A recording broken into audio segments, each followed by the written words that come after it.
take a trip, to cop out, to groove. The psychedelic jackets on the record albums have their own hidden messages as well as Special question. We don't want you to smoke genetically modified ganja. We want you to smoke the real thing. We want you to smoke the natural herb. Some call it marijuana, some call it sensimedia, some call it lamb's bread, and some people call it ganja. Welcome to another edition of the Adam Dunn Show. I am your host, Adam Dunn, and I am joined in the studio actually by human beings this week. This is a truly an epic thing. Normally it's just me, lonely, but we got KTI joining us to bring us all the greatest and latest and crappy news out there, and also just putting the show together. Yeah. Being the intern that he is, this guy puts it all together. See, Tom, we're like a one-man show each, and we have to do it all. So, and we have Tom Salter in the house. Happy to be here. Many of you are like, who the hell is Tom Salter? Well, we're going to explain. I've been wondering for years. And he's been wondering for years. Basically, whenever I have a chance to talk to somebody who's a good old friend of mine and he's in town and we got a Friday involved, he's coming on the show. So this time it's Tom.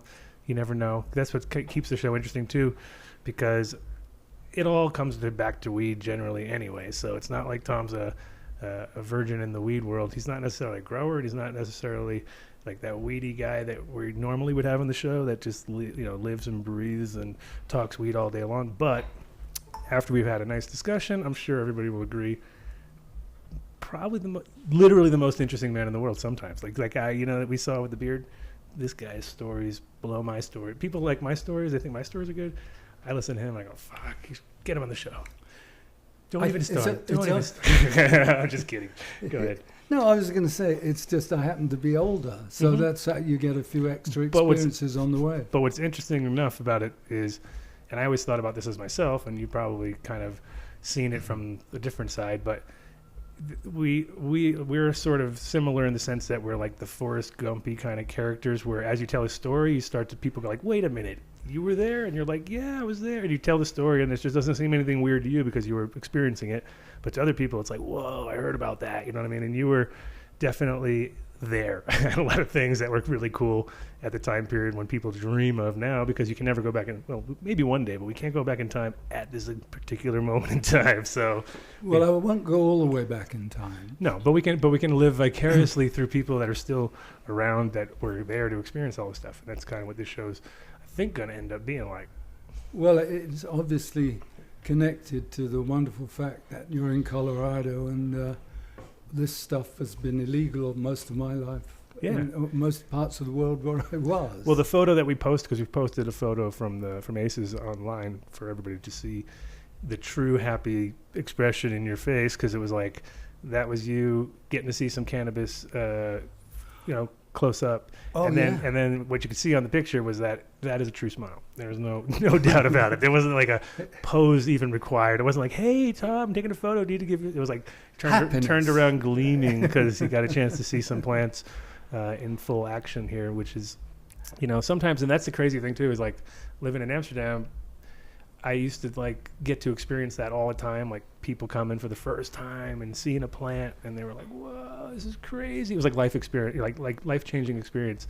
And then same thing's happening here in Colorado now, because a lot of people coming from out of state or. I hadn't seen plants that size. I mean, usually you're trying to bring it to bud. Yeah. And we went possible. A little. Yeah. Well, those are all our vegging outdoor things this year that were a little out of control, but it's okay. Very impressive. Good out of control. Yeah. No, they were only in 7-gallon pots, and they were about 3 people around, holding hands, could barely touch it. So it was like kind of like, oh my God. But it was all microbes. Have to thank Microbe Life for keeping everything alive on those things, because those have been literally fed nothing but Millennium and Microbe Life, and they're just killing it. So 7-gallon, that's awesome. Yeah, it was like ridiculous to the point where we were all like, well, but the one thing that's cool is when you're taking plants out of a place, they're so naturally designed to do that. You can just, as long as you reverse it and pull it out the right way, you're fine. But was amazed. We're like, how are you going to get these out the door? I was like, no, it's fine.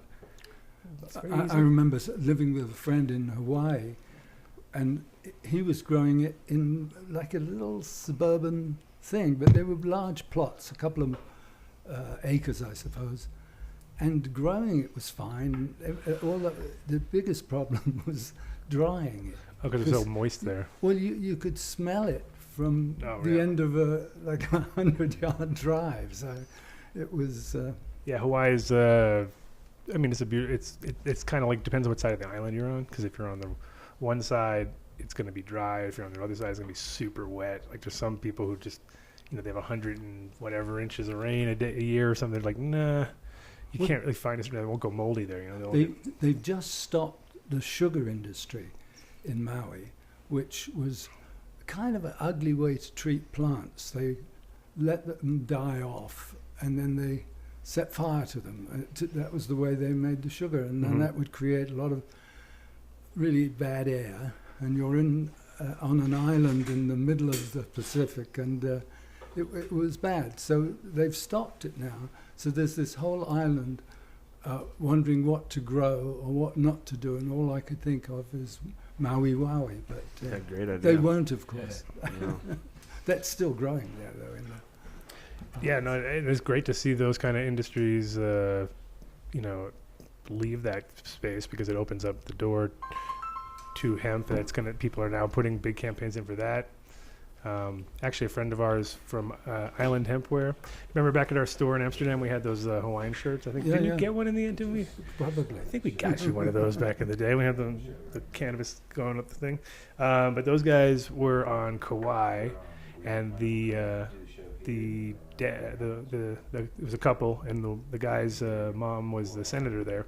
And they've been fighting on this thing for years, but they just passed a hemp bill there, so they're going to start growing hemp in Hawaii, which is pretty. So that would be like the great opening there, where it's like, okay, well, we have all this sugar cane that they've already started talking about growing the hemp. I mean, I was only there for a few days last week, so. But it was interesting. What's happening there? I mean, there's definitely more. There's a couple conventions now going on there a year, but it's almost always on Oahu, which kind of like is less exciting for me to go to. I'd rather go to Maui or Big Island or Kauai or something. Well, Kauai in many ways is the most beautiful, the nicest weather, but Maui is the one I've always gone to. And Maui is definitely where it's more stoner friendly. It's definitely the one island which seems to attract a lot of horticulturalists. Yeah, lots. But at the same time, it's getting pretty conservative-y and bought out by everybody. Like Zuckerberg and Oprah bought the entire islands, and they keep buying up those places. Did you see what he did in Kauai? No. Like he sued the locals or something like that for I was like kind of like what like to try to get their land and stuff. He's just like. It's not a good move to come and sue the entire island of Hawaii. No. Not Hawaii, but of Kauai. But when you've got lots of money, I guess you think you can buy everybody. No. Unfortunately. Well, it's happening now, isn't it? No, we won't talk politics. That's fine. See, so I already knew that Spring Heel Jack would be all over. He's like, oh, Carnaby Street, mate. Oh, this is the Grestory. So we're going to get into all that. We're going to get into all that. Well, Carnaby Street, I opened my first shop there in 63. Mm-hmm. So, and between then and probably early 70s was when it was really swinging. 67, 68 was when you thought you could do no wrong. I thought this is what business was like. It was my... So everybody was opening up little like fashion kind of spots, or was it like clothing mostly? Well, it was mostly, it started off men's clothing, and then they added women's. And I'd opened an interior decorating shop there in the middle of it all. And keep it simple, right? Well, I wasn't thinking about that. I was wanting somewhere to do this, and I was going to do it anyway. John Stevens, who was the guy that really started Carnaby Street, was a friend of mine, and he said, open one here. So I did, and it got so busy, we had to have a guy on the door. Wouldn't allow any more people in the shop until some came out. And that was like that, most of the boutiques, and the street was packed. And it was exciting, but in retrospect, at the time, you kind of, well, this is business. This is how it's supposed to be. And was it like Was it like because it was a new thing, kind of a new vibe? Was it like a real money coming in out of the gate, or was it like something where you had to like kind of roll with it for a bit? Or well, all the rock stars and everybody else, they had to come down there and get their clothes made and so forth. So the crowds got so big, I couldn't do the interior decorating, so I just made like gifts and what was the name of the shop? Gear of Carnaby Street, Uh-huh. and also Kids in Gear, which was children's clothes. But we made the same dress for the mother and the daughter, all that stuff, which was Right. very clever in those days, all those years ago. Right.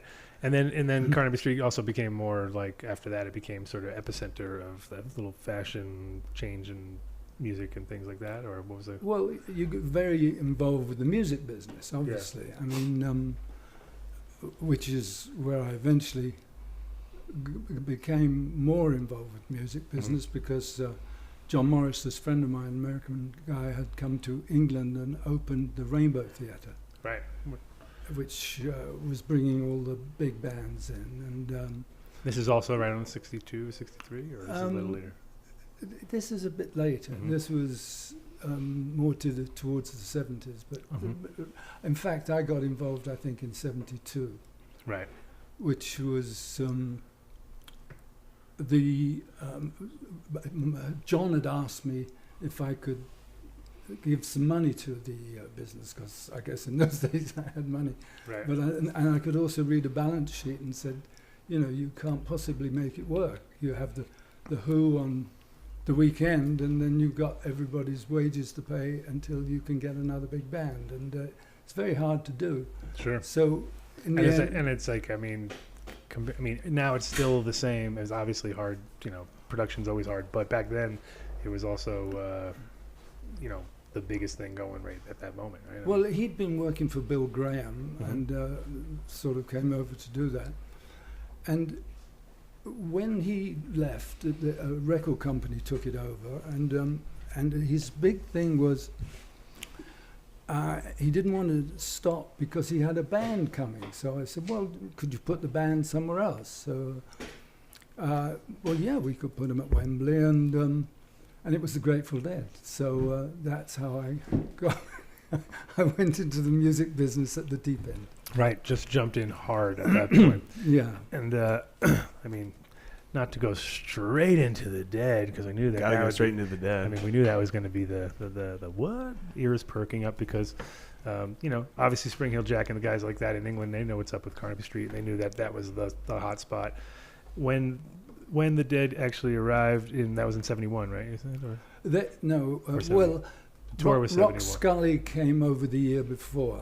He was the one that talked me into it, really. Right. And the tour we put on was the tour of Europe, and that was 72.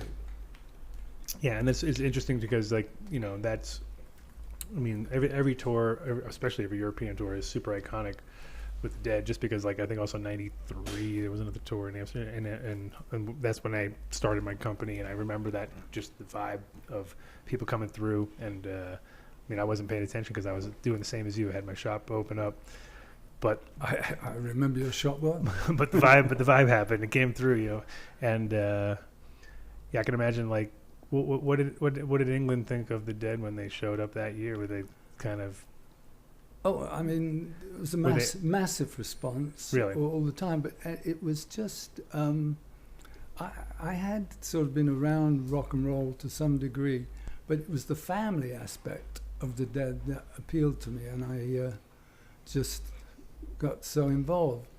But that 72 tour I've seen subsequently is, classed as the sound, because they were recording the whole tour, as one of the best they have at the moment. And they were selling some special deal on them. I didn't get one, but... Yeah, they got that 72 album. Yeah.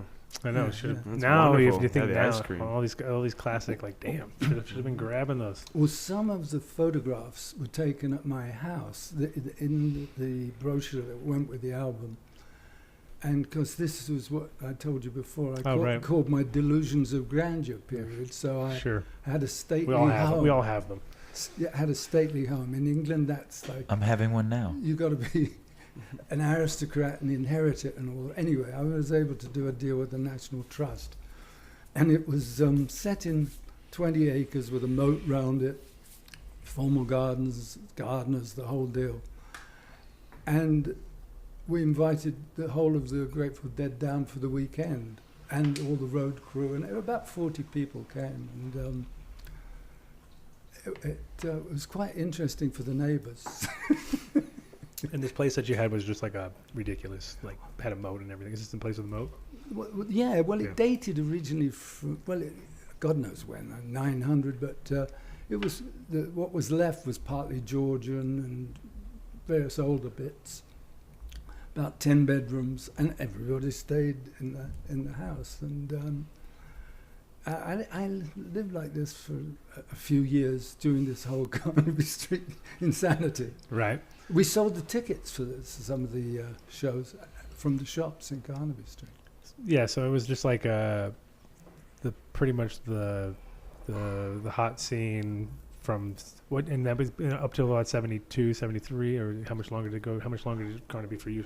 Well, I did a 74 tour, but that was I didn't have John Morris, my partner, that really made everything work. All I did was did the entertaining. He actually did the nuts and bolts and got all the road crew. But then again, the Dead had a lot of their own people, so which were travelling with them. But by 74, some of the less kind drugs had got involved, and we all were a bit not quite as efficient. It seems like the overall consensus pretty much, and this is internationally too. I mean, it seems like Europe, here, everywhere was just like right around the 74 time period. It all kind of got ugly and things got weird, and it's like the party was over at that point, kind of in a sense. I mean, the party never really stops. But I guess I didn't quite know the party was over, but in retrospect, yes. Okay, so before we go down this rabbit hole any further, because I know that we can and we will, let's do quick shout-outs to all sponsors so that we don't get lost, because they got to pay the bills. And if we don't talk about them, then they have no reason to pay me, right? So it's kind of like a good reason. There's one good reason to sponsor. Another good reason is that all of our sponsors are awesome. So right out of the gate, we will talk about our buddies from New Millennium. They'll be on the show again soon, because they're also representing 5-8, which is spelled PHIVE 8, and it's a distribution company of not just New Millennium but Playground, which is a Dutch bass line, which is awesome. And also for Papillon lights, which are now coming out with all their new range of double-endeds and 630s and 315s, and they're all looking pretty stellar. So we'll get them on real soon, because I think that's all dropping in the next couple weeks. But you can go to newmillenniumnutrients.com and check out their line. Like I said, all based on the seasons, so keeps it real easy. And those 7-foot or 8-foot tall plants that were all in those 7-gallon pots, that's all they were growing, is pretty much New Millennium and the Microbe Life, which isn't an official sponsor right now, but they have sponsored all the adsies, and they're probably going to come on board pretty soon. So great products. Might as well represent everybody out there. And all these guys are online. You can check them out and see if they're available where you are. Their coverage is not huge at the moment, but they are in Cali, and they are on the East Coast and Rhode Island and a few other places. So get online, check them out, and inspire your shop to bring them in. And our friends over at, what are we clicking on? I gotta see what you're clicking. I can't talk. Right out of the, seeds are now. Seeds are now. Seeds are now. Seeds here now. Seeds here now. Seeds here now. There you go. That was our heavy metal version intro. Remix. As you see, exclusive North American distributor of my own company, THCs. But also, you can check out their auction site, which is Seedaholics, and see what they got available. There's all sorts of crazy things. We also had we had the auction last week for Buck Russell, which They were crushing it. they did really good on that. So it's good to see all that, and I'm glad that they helped us out with that. It was awesome. They also just go to seedsherenow.com, and if you really need to get any genetics now, which is why they're called Seeds Here Now, because it is the time. It's springtime. You need to pick up those new beans. You need some new genetics.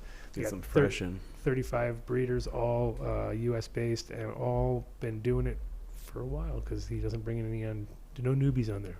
No, that's lacking. So that's all under one roof, which is great because a lot of these companies have been pushing for years, and you had to like literally find the person at the show. Now you just go to c39.com and it's there.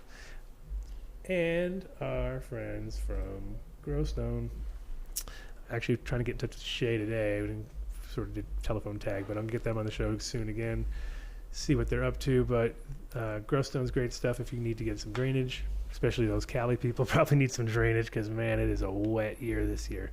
But you got bottom of the pots, you got the large scale ones, you got the small stuff for mediums in the between, and the small stuff for the gnat nicks, which keeps all your gnats out of your medium. So great, and it's all recycled glass, which now again we're just drinking all this plastic crap. We need glass now. KTI. Yeah, there's glass water is just kind of a waste. No. Yeah, that's the only problem. Yeah, we need something we can smash. So Besides my pipe. yeah. But recycled glass, which is awesome, so we don't run out of it, just like we will with a lot of other. And that's one thing about cannabis is the more popular it gets, the more scarce some of our things are going to be that we're using to grow our cannabis. And so the last thing we need to do is mine all the perlite out of the perlite mountain, man. Don't do it. Perlite mountain's got to survive. There's only a couple places that actually do it, so it's like, Perlite Mountain is diminishing. Perlite mountain. Just Actually, it is imagine diminishing. it is going downhill, man. It's like freaking global warming. Growstone.com, check them out they got pretty good coverage also. They have a map on their site so you can check out what is available, where you're at. Build a Soil, they got it too on there. Of course they do. Yeah, they carry 'em. Because they're our next guy, aren't they? Oh, sure, they Oh, can. bam. Bam, there Build we a go. Soil. I saw that he's also on a podcast later tonight at 7 o'clock. I think it was Pacific time. Not sure exactly what it was, but it sounded pretty cool because it was a whole bunch of different people in one. They're also going to be on one of our shows soon because I told them I should have had him on. Actually, probably should have had him on this week since I didn't have anybody but Tom. I could have been educating Tom on worms. This is the first time I've ever enjoyed a commercial. I was able to rest. Okay. Yeah, exactly, right? Well, I'll stretch it out for you a little bit.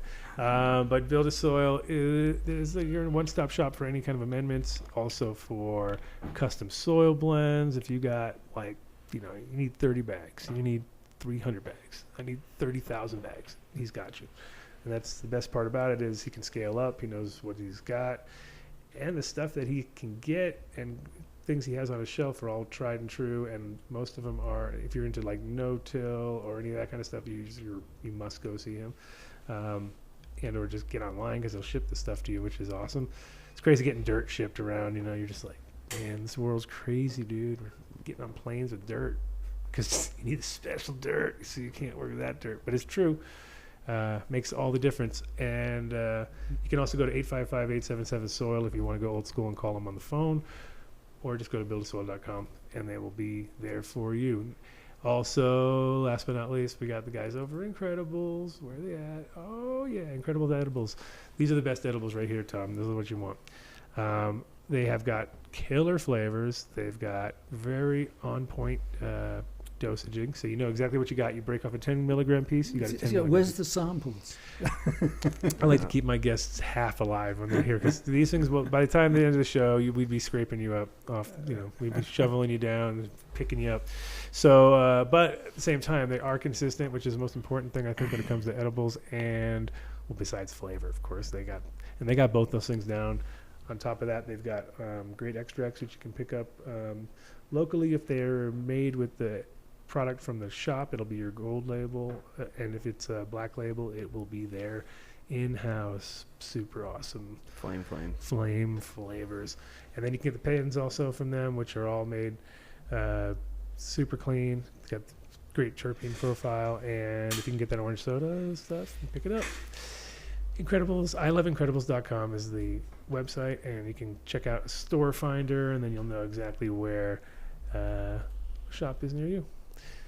Bada ding, bada boom. Those were the commercials. And on top of that, it is official now that the Emerald Cup is now being announced, and it's called the County. Cannabis Calif- County Fair. There you go. See, I got all out in confused. Laytonville. And what's crazy is I got all confused because I was like, doing my late night surfing online, looking at stuff that was weedy and going, what the hell are these fucking guys doing? They stole their idea. And I was like, I thought they stole it. It's on the river. It looks like it's on the same place. And then all of a sudden I noticed that the logo, I was like, the logo's the same. Dude, these guys are totally, and then it was like, from the producers of the Emerald Cup. So, yeah, we're in negotiation. We're still, we announced ADSI. We're definitely still announcing it, but it's tough because Cali's got all kinds of crazy laws and stuff. Rules and regulations. Rules. They got rules now all of a sudden. Oh. They're like, wait, we got rules. We're like, what? So we got to figure this all out. But it is being officially announced, which is awesome. And I think in a little while, about another, I don't know, hour or so, we're going to have Michelle from Dope Magazine's going to join us and chit-chat and do some dabs or whatever and talk about the Dope Cup, which is coming up here in Colorado. I think it's like the entries are by June 9th, which is only like, 12 days away or something like that. So she's going to come down and give us all the parameters, what people need to do if they want to enter it. And, yeah, so we're going to have that in a little bit. And then we got Kyle's been just itching to tell us all this great news that he knows I know about. about all the news, He forgot about it. There's only one big one, right? What's one big one? Give us one big one. It's the I can't remember. It's so big. Trump did something stupid. News. No, study finds mushrooms are the safest recreational drug. And as we were discussing earlier, it's probably excluding cannabis. But, yeah, because cannabis, I think they don't even consider that a drug anymore, right? I mean, they shouldn't. It should be just like, that's an herb. It's not a But drug. hasn't Terence McKenna been talking to us about mushrooms for years and years? Yeah, I mean, he takes enormous amounts of mushrooms, like to the point of Copious Not amounts. anymore. Yeah, no, he did. I should say, sorry, but he, his whole thing was if you didn't start with like 7 or 8 or 9 grams, you were just like the biggest pussy ever. You had to like start out of the gate like triple dose. Yeah, and then hang out in the dark by yourself. Well, he had a theory that something like along the lines, the people followed the cattle. The cattle are pooping and the mushrooms are growing up out of that. And that the women suddenly started choosing the men rather than the strongest, like most animals. Mm-hmm. So that's one of his The stoned theories ape. about how humanity changed when the women started choosing who they were going to have sex with, and as opposed to the biggest guy in the beating everybody up, so he got the women. I mean, it's an interesting thought, I thought.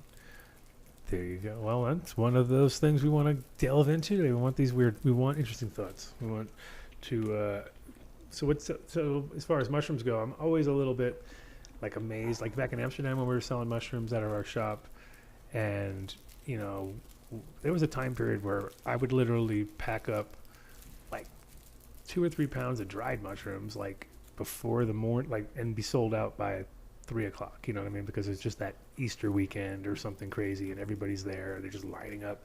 And it was like, you could prove that it was the safest drug just then because we hardly ever had anybody come back and say they had a bad time or they had, and you'd think when you give this many amount of psychedelics, this many people, and they go out into like crazy land, which is Amsterdam, it's not conducive to like, everybody would end up going to the Vondel Park or something, which is cool. It's still a park. It's still in the middle of a city. And the minute you take mushrooms, that. You're not like, oh, I'm in the middle of nowhere. You're like, no, I'm in the fucking middle of a city. And you can feel it. It's like, that's It was the first hallucinogenic that I took, which was, but it was, it little psilocybin. the tiny ones. It wasn't the actual mushrooms. It was some, I don't know. Was it okay, so it was they have the psilocybin, but they also have the psilocin, which is kind of harder in a way. It was one of the best trips I've ever had in my life, and that's a few lifetimes ago. Yeah. It was in my stately home in the winter, covered in snow, and a friend also took some, and my daughter, who didn't know we'd taken anything, wanted to go outside, so I went out in the snow with her, and we walked all over the property, I don't know, for hours, and she still remembers it to this day. She said, "You would only go out for 5 minutes." Right. And I have no idea of time. But Right. Well, that's the thing she is, I mean, remember- as a child, See, she must have got a contact high. made I you a don't better know. parent. See, mushrooms It was make that you a magical better time? parent then at Yeah. that point. You're like, you'll go out in the snow with no shoes on for 3 hours with your kid and be like, this is great. I can talk about my badness as a parent because Yeah, we ended up with okay kids. well, my children are grandparents. Yeah, now they're grandparents. Isn't that crazy? You never would have thought that you would be the. Now you're the great grandparent, huh? So Well, it's actually one of the things you find out very quickly is that the body falls apart quite easily, and so you have to find ways of doing it, whether it's yoga, tai chi, dieting, all that stuff. Mind you, I was thinking about dieting as I was having really crispy bacon this morning. You know? right, right, yeah, but you're doing really good. I mean, most people, there's a lot of people at your age that don't even move around enough. And that's the main thing, is just moving, keep moving. I think if you're like, I think that's where some people fail, is that they start to slow down to the point where they're instead of just going and doing it, they're like stop and sit, and sort of like all of a sudden it's 2 hours later and they're in front of their TV and they're like, oh well, I guess I'll forget. And then that's the thing, is just keep active. Well, and it's all the things you can add contract. years. Definitely you add know. years. I mean, I walk around, see people, and they got breathing apparatus, they're they're in Mhm. wheelchairs, and you start to feel very lucky and very grateful to still be walking around. Sure.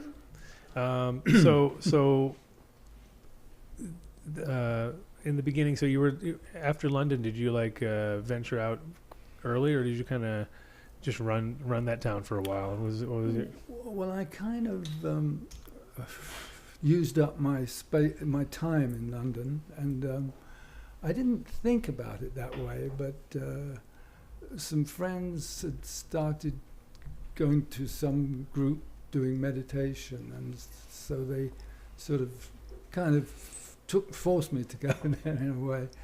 And I saw there was a lot of cute-looking girls sitting there, so I thought, what could I lose?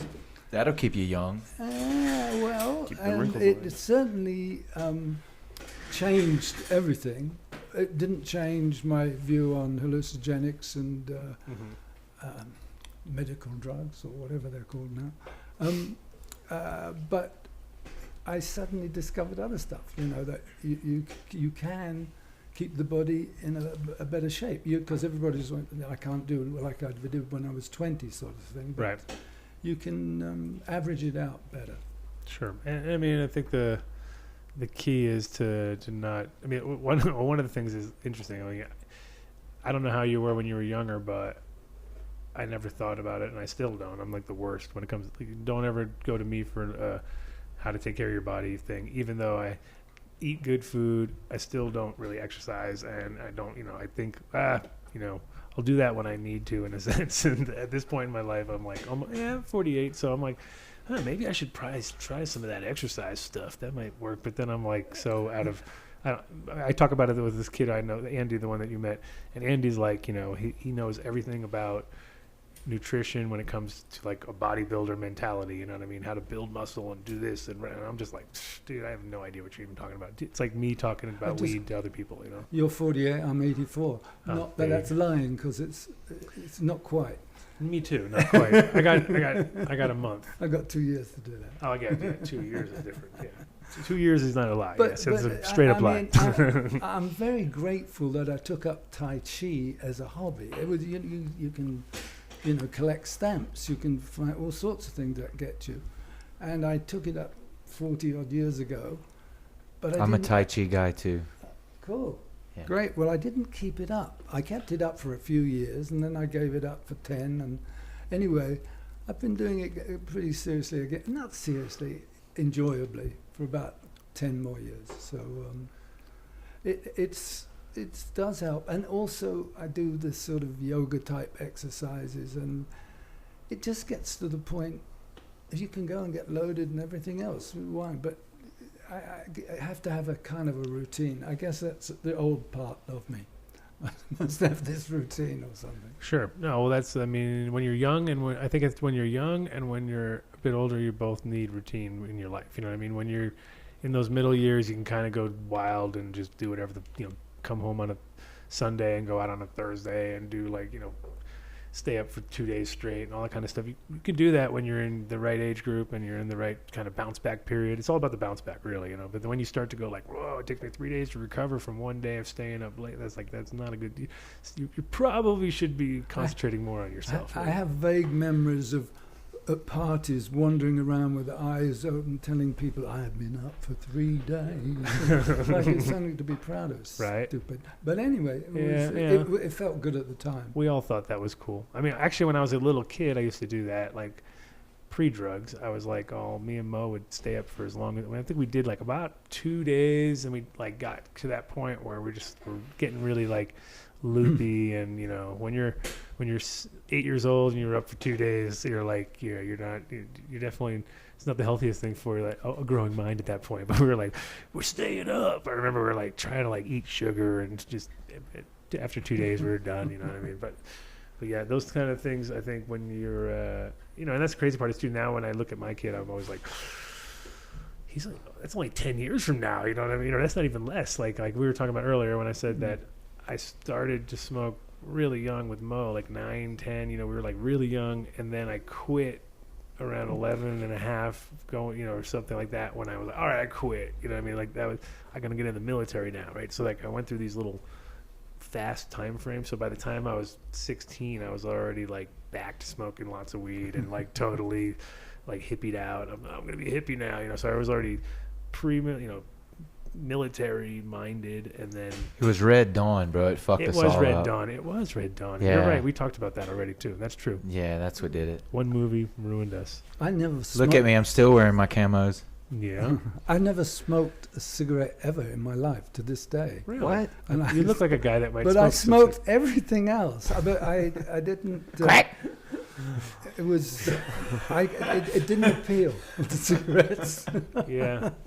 Well, I mean, you also, it's like weird too when you look back on like the old High Times magazines and stuff, and you look back in those 70s, early 80s, it was like, you know, Coke was kind of like a normal thing, and it would seem like that might be the next, that might actually, no one ever thought it was going to get legal, but they definitely didn't think it was a bad thing. It was like weird where it just was like, you know, it was pretty normal. So you were in that zone, right? When I was working with the Dead, I met Bear Owsley, and remember on one silly occasion having a discussion with him, trying to extol the virtues of cocaine.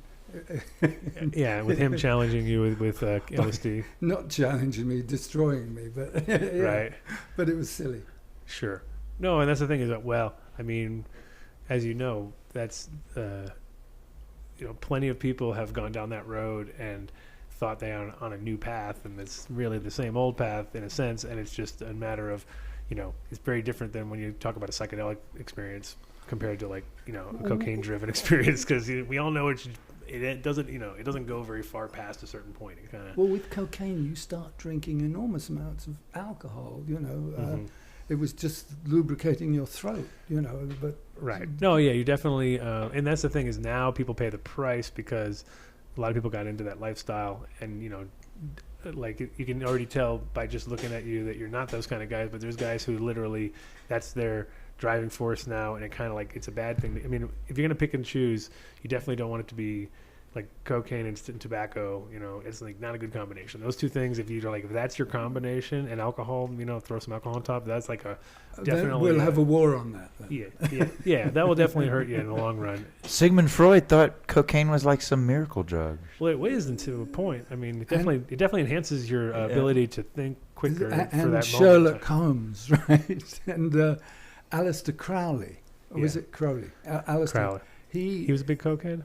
Well, he said at one point, only the superior man can stop it, because it was so powerful. I mean, and if you've got a lot of very good stuff. Sure. Yeah, I mean, nowadays it's ridiculously, disgustingly bad what they put in there because people are just profit-driven, and there's tranquilizers and weird stuff and stuff in there that's really bad for you, and heartworm medicine and all sorts of stuff they put in there because it's like, oh, this one enhances the kick right out of the gate, and then this one will bring it a little longer at the end, and there's all this nasty stuff where they've really thought about it, and it's all of how to addict people more and not about how to give them a pure, you know, I don't think Crowley ever got out of it. In fact, yeah. So he proved his point. You know that. Sure. Yeah, and it's what year was he? What was Crowley's reign of terror? Reign of terror. In my youth, but early Right. youth, yeah. Right. And you were born in when, like 1935? You I said. was gonna say 35. it was the late 20s, early 30s. Yeah. I've got his book. What is it? I haven't- Lieber 777. No, just the one. His Confessions. I don't remember. I don't know, but it was certainly that sort of period, 20s, Yeah, it's like it's 30s. It's definitely an interesting, weird time period there too, where everything was kind of in this. There's still a lot of mysticism and stuff being thrown around, and I mean, a lot of that stuff never died. We know that. You know, there's definitely some crazy Illuminati weirdness going on, and there's definitely some people still following those sort of things. I think the press made him weirder than he really was. You know, Yeah. he was just a guy out there that probably wouldn't have noticed so much in more modern times. I don't know. I think he was pretty out there. Oh yeah, no, I mean, absolutely. But the press made a big deal of that. You know, I think his apprentice Elphas Levy actually had it together a little bit more than Crowley. I actually can read Elphas Levy's works and understand his logic a little bit better. Crowley's all over the place. Like, Well, he's really hence the abstract. cocaine. So it's Yeah. well, that's what I'm saying. the enormous He, amount of cocaine. But he wrote a lot. I mean, that's usually the thing. They write a lot, but it just kind of goes. He was obviously a charismatic figure, you know. Yeah. I never saw him.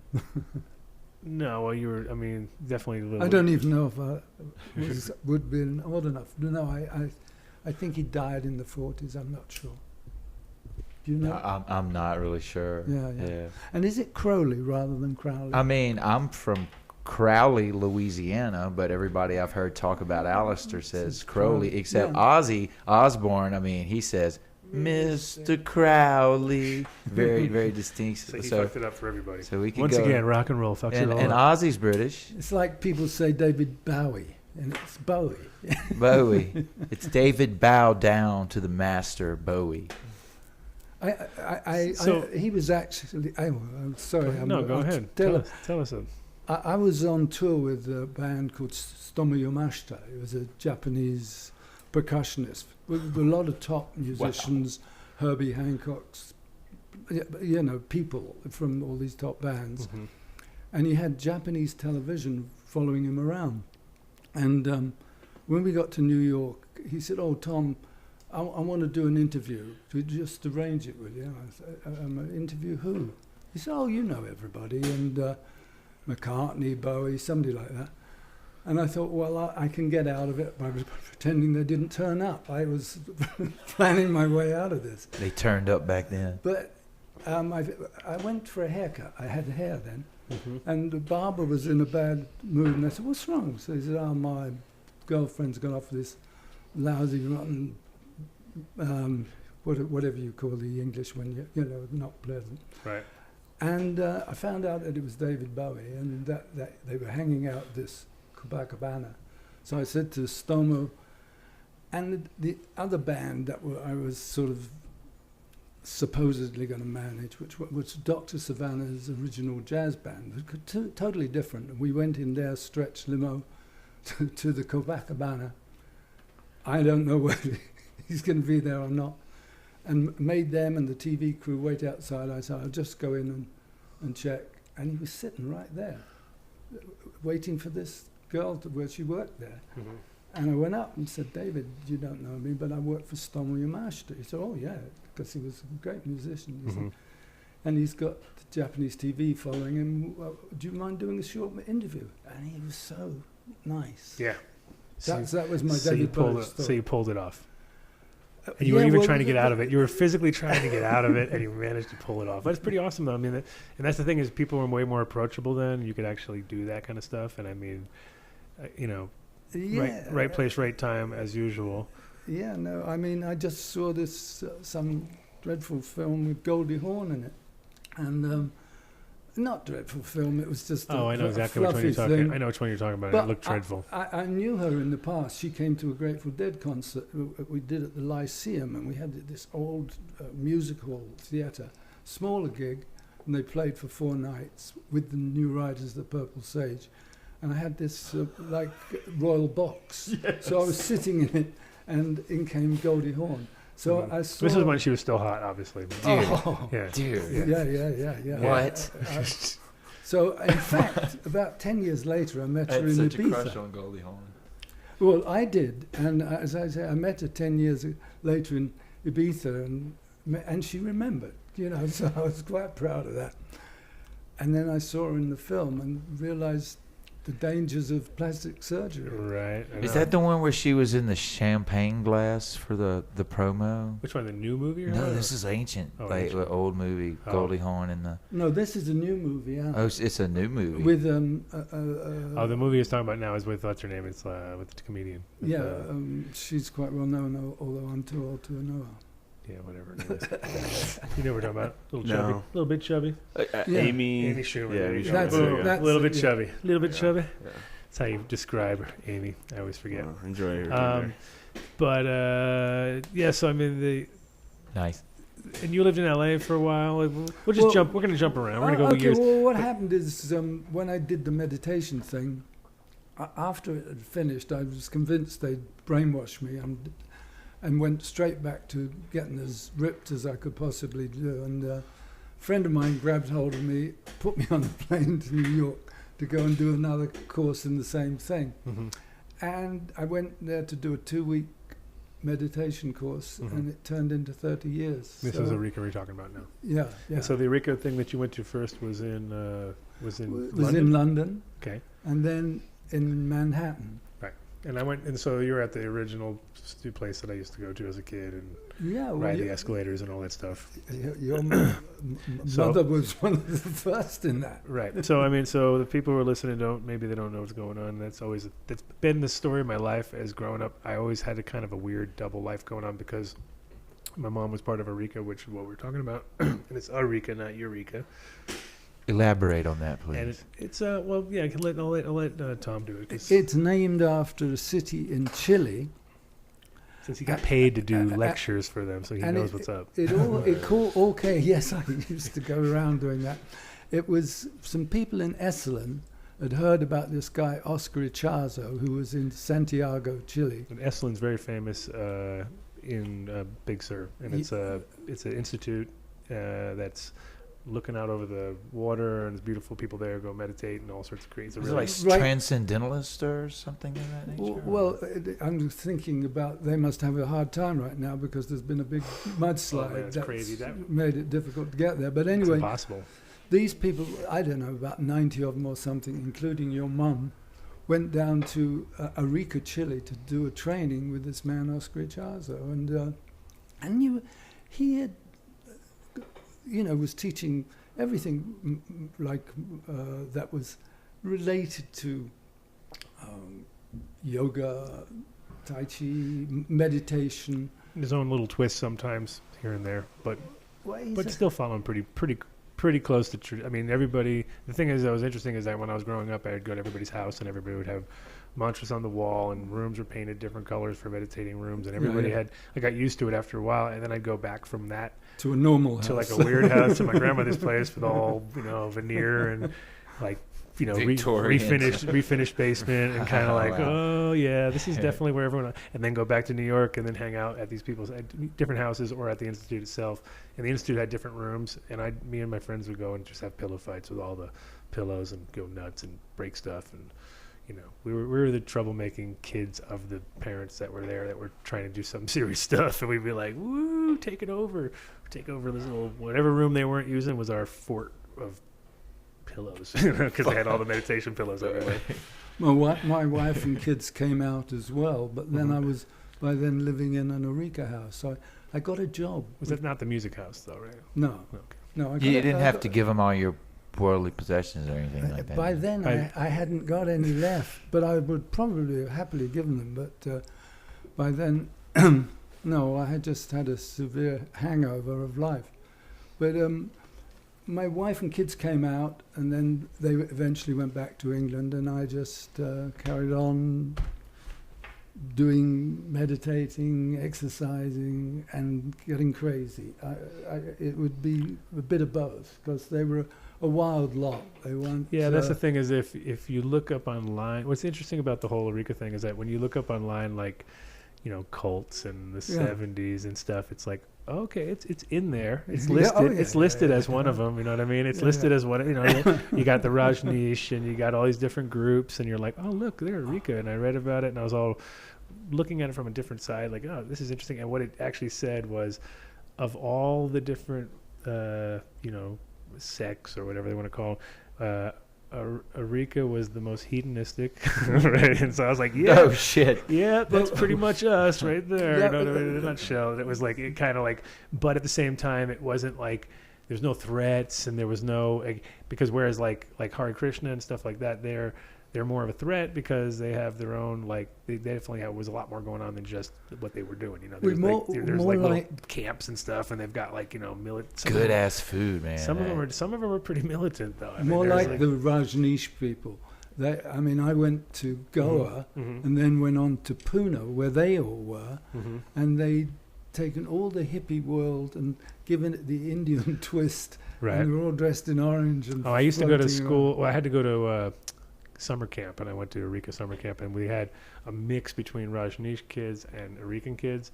And so all the Eurekan kids were normal clothes, and all the Rajneesh had to wear like orange underwear. So whose fault is the orange sarong? everything, and we're like, oh, what? You got to wear that? Like, oh man! And they were just so bummed, and we were so like, oh, poor kid. You know what I mean? Everything was orange. Their underwear, their little robes and stuff. Wow. It was weird.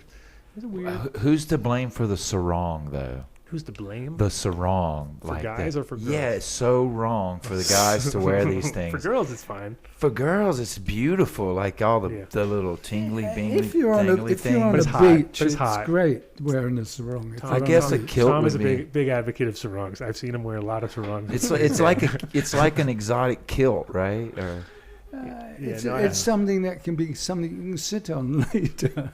I And mean, if you're you get free lucky- balling. and if Essentially, you- that's what's going on. If you get lucky, It's because 100% girls don't free like balling. sand. continental. 100% free balling, that's for sure. That is, Free balling. and in a hot, sticky place, that might be the most important thing about it. I might too would like a sarong in a hot, sticky place. Hey, fresh breeze keeps If- it all. It's They- Does this turn into a Massengill commercial? This is terrible. So Goa years, what year was that they went through? Because that's changed. I mean, that's been going on. I think that's a party that's not stopped probably since you were there. Late 70s, 80s. It was the time that I was going down to Goa. Mm-hmm. So this was just a side trip, really. Yeah. But Did you do some like enlightenment trips there, go Dalai Lama and things like that? no, I did go and listen to Rajneesh speak, but he was speaking in Hindi. Oh, that doesn't work. And it went on for quite a few hours. And I got quite stoned. Did you? Just from listening? Listening. Well, plus the fact, if you meditate with a large group of people, there is an effect. that happens. Have you ever heard of Ekankar? I've heard, but I don't know They do anything. this thing. It's called the HU. It's HU meditation, and y'all get together in a room and you HU, and everybody's got their own like unique type of oscillation they get going. But dude, after like 30 minutes of this stuff, it's like whoa, you start to trance out. It's Well, this is a traditional method, and Hu is one of the names of God. right. That's what they say. It is the name of God. And Om. Right. And when you get people, and sometimes they'll all be making this ongoing sound, and sometimes people are bringing it in all the time, and it can't go on for a long time, and For sure. you get very high. I mean, it's what do they call it? Mantramic repetition is a Right. method to achieve enlightenment, as is visualization. There's all sorts of things, and if you look into it, you can see how each of the different groups uses more or less the same tools, but with their own take on it. Sure. And I mean, that definitely works. We know that, because you see it in so many different cultures. And when you're actually, even in a small group, 3-4 people, you do it, you're like, oh, that's pretty cool. Like, how do we do that? You got to hit a little right harmonic or something like that. And, as we all know, and we're all noticing, like, more and more, is that vibrations are kind of what are what everything's operating under. Like plants are operating on one vibration. That's why certain people maybe tune in on it, just because they're they're lower on the whole thing because they're not worried about the upper. Like Andy's a good example. My guy that's working on there, he got PTSD, had serious brain damage, not damage like learning damage, but like got hit in the head with a pole and got told he would never walk again and motor skills would be gone, and like smoked a lot of weed. First he was on lots of pharmaceuticals and he couldn't do anything. He was a zombie. And you'd never know unless Adam told you. Like he seems like.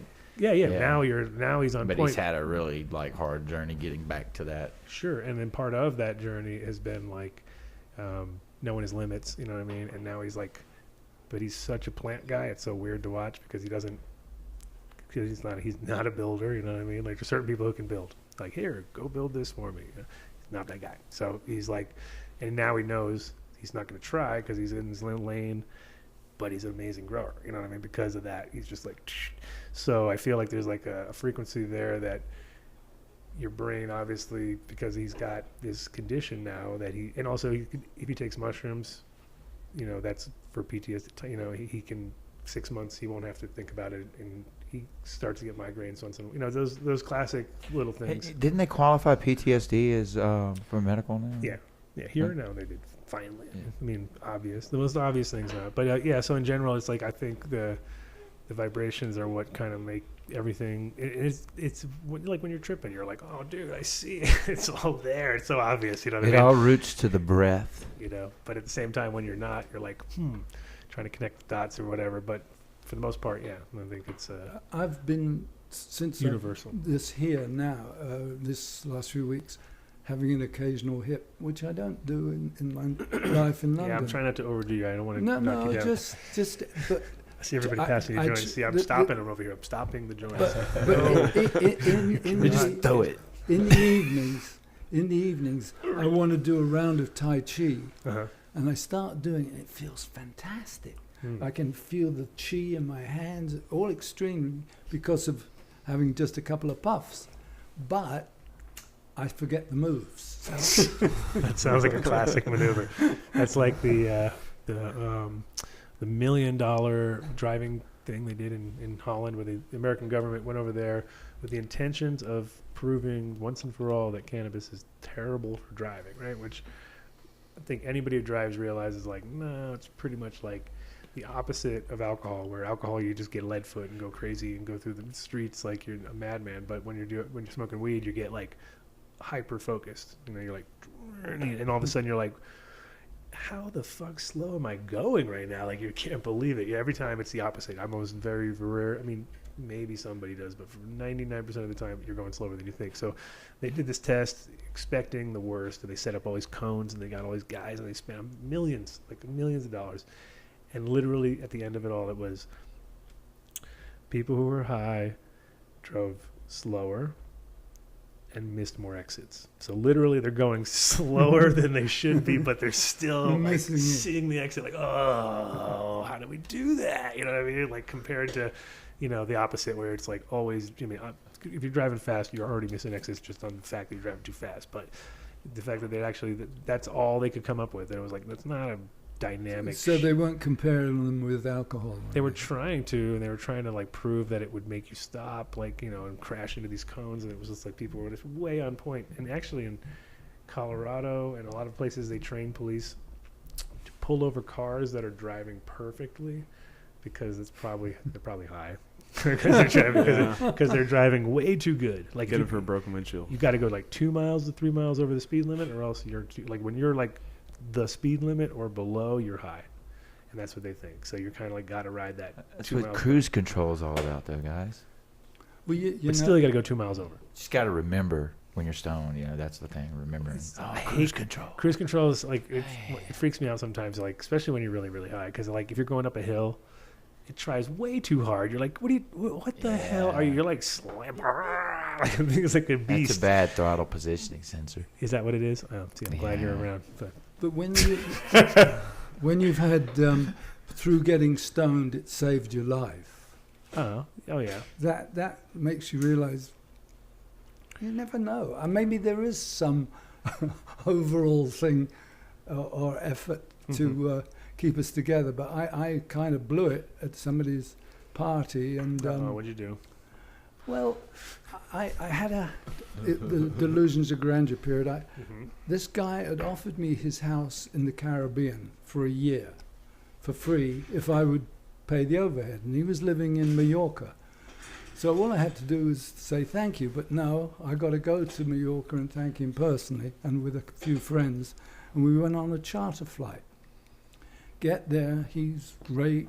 He gives us dinner and everything. He's way out in the mountains. And he had a younger wife. And I'd been stoned and I'd taken a couple of Quaaludes. Oh, Jesus. So, Younger wife and Quaaludes? Some Things ludes. sounding bad already. So I think I may have made a fool of myself. Anyway, the following morning I'm thinking, what did I do? All I had to say was thank you, and now I've gone and insulted this guy. So I make my friends drive me all these miles up, and we're on a charter flight. And if we don't catch the flight, we'd have to buy another ticket. And I'm promising them if we miss the plane, I'll get the other ticket. We get there, and he just says, "No, Tom, you're awfully funny." You know, I was no problem. So we drive back. They won't let us on the bloody plane, and we're there, still a half an hour to go, and we're arguing with them, and won't let us on the plane. We've only got hand baggage. And I looked up, and I saw there was a plane going from Mallorca to Ibiza. So, and it was £3. So God knows when that could have been. How much? £3. That's, I remember it. That's crazy. So, well, it was a 2-minute flight, you know. Oh, yeah, it's still £3 But flight. anyway, 2 minutes. so I said to Go everybody, wherever it takes you. I had a house in Ibiza, you know, part of the delusions stuff. And so I told my friends, come on, we'll get on this plane, forget about it, I'll get us back to London. And the following morning, there was a phone call. John Morris, the guy I was involved in rock and roll with, we thought you wouldn't be on the plane. I said, what plane? The plane that we were supposed to be on had crashed in midair over it was a French strike, the airstrike. Uh-huh. And the two planes had collided. Nobody was on the control thing. Everybody was killed. Wow. And so Thank God for Quaaludes. sometimes, for years, I would say, Quaaludes saved my life. Wow. Wow, that's amazing. Oh, well. But they knew that they were I didn't have to pay for their tickets, by the way. all They- £3. They let me off. So Yeah, I saved you their get your money's lives. worth on a £3 flight when they're just crashing into other planes in midair. You know, it's like No, not the plane we were on. That was Oh. fine. It was the one we should have gone on that Oh, yeah, crashed. yeah, no, 100%. Yeah. But that was the other plane that you. So how much was the original flight? More. Well, it was what they called, it was a charter flight. You had to go on a certain day and had to come back on a certain day. Gotcha. And if you missed the flight, you had to buy another ticket all over. So that was the pressure. That's crazy. So New York. How long were you there for? Because I mean, I kind of remember vaguely-ish, but I went to do a 2 or 3 week course and stayed 30 years. oh yeah, you were saying there you go. Yeah, That's a whole. And Back then, around, then I full came circle. back to London. I don't know why. I know. I was taken into hospital. I fainted or something. They thought I was having a heart attack. Turns out I've got a very strong heart. It was acid reflux, but they charged me about $4,000 for the night in hospital. I thought, fuck this, I'm going back to England, get myself checked out. Right. So I went and did the National Health and had everything checked, and I was fine. And just that if I smoke marijuana and drink alcohol at the same time, my low blood pressure, I can faint. So, Well, it's at least it's. so I'm safe. I just well, it depends. Falling over is never a safe thing. I guess you don't know how you're going to fall over it. So in New York, you were what part of New York were you living in? in Manhattan, Upper East Side, and then I also lived in the Village and lived with. And you were doing music stuff then too. I did the Stomach-Your-Master thing, and but more or less most of the music stuff, I can teach Turner and all that stuff was in the early 70s in London. So with I Cantina, was that like a manager position, or what? No, we were the promoters, although my partner was John Morris. He was the guy, the stage manager at Woodstock. You see him all in the white suit and all that stuff, talking about what sort of people on the street coming into the thing. Mm-hmm. And he ran the business side properly, and I just used to have everybody come back to my house and because I'm amateur musician, and so I had all the equipment and the right drugs, and so I've played. Right, drums or drugs? Or did you just both? And I've played with some wonderful musicians because they don't care. We're jamming and have another line. No, that's not true. It was entertaining. I'm sure so. Frances, my wife, she used to cook great meals. There was a big old house in London and this big house in the country. So it was a good place to do that sort of thing, which is not, say, what the average promoter's going to be doing. They're out to make a profit. Right. Yeah, no, there's a lot I was a glorified fan, I think. It's kind of it's funny how we have like similar vibes as far as like I used to throw parties knowing that I was either going to not make any money or even lose money, but I didn't care just because I wanted to bring that DJ over and have him play at my party basically. And it was like, okay, I've just lost $10,000. Like, okay, well, I better enjoy the night, right? And I try my hardest, but at the same time, it's sort of like, disheartening sometimes. But at the same time, I'd have another party, which would make money for once. It'd be like a balancing act. But it was also promoting my products and, kind of like trying to get the most out of it. It wasn't just that. But it was similar in the sense that I was like glorified fan in the sense that I was just bringing over DJs I liked. And then... Well, it was that. And some of the people themselves, some were you got more closer to than others. Right. But I mean, Alice Cooper, when we did that, the schools out. Yeah. So Brian Ferry was with this band that were our warm-up band, and I remember saying to my kids, I can get him for £100. What do you say? Because I didn't know who he was. Right. And on the day, the first day of the concert, we weren't selling enough tickets.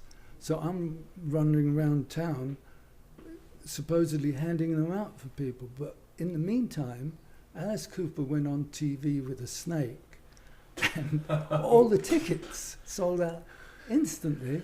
Wow. And they were sending people out to find me and get the tickets back. And I went to an Alice Cooper gig a couple of years ago, and bumped into him and we talked about it, and it was a laugh. But I went with Slim Jim, who used to be in a band called Stray Cats. Yeah, I remember Slim Jim. My son was on the road with them. He was did the sound. Mm-hmm. And what was it? I've forgotten the story. Anyway, Stray Cat story. We're on it. Slim Jim had taken me to meet all the band that were Alice Cooper's band, and I didn't really tell him that I'd done the concert in the past. Right. And we were all talking and chatting, and I went wandering around there and bumped into Alice Cooper, and we chatted and remembered all of it. Yeah. So I'm going back in there, and I'm sitting with them like we are now. Yeah. And suddenly Alice opens the door and says, "Tom, let's put on another concert in 30 years," and slams the door and goes, how do you know your name? And that's funny. Just, these are the things that I think I was really a fan rather than, I wasn't trying to make money. We did, but... Yeah, well, I mean, the thing is you were willing to take a risk, which is half the thing. That's what I would do too. I would be like, all right, no one else is going to take the risk because they're going to think about the money every time, and they're going to be like, and I want the experience. So I'm willing to take the risk, and sometimes it worked out, and sometimes it didn't work out. It always worked out in the sense that I got a good party out of it, but doesn't mean that it didn't get anybody, didn't make any money. John Morris, while we were doing all this, Linda McCartney got in touch with him, and so we agreed to put on the first Wings Over Europe tour, which was a 6-week tour of Europe. And Paul had said he wanted an English double-decker bus. And John said to me, look, we've got Mercedes coaches, an English bus won't keep up with them. Talk to him and make him see. So that was the first time I met Paul McCartney, and my job was to Convince talk him out of it. And of course, he convinced me it was the best idea ever. Right. So I took all my artist people from Carnaby Street and we painted it up like a magical mystery tour.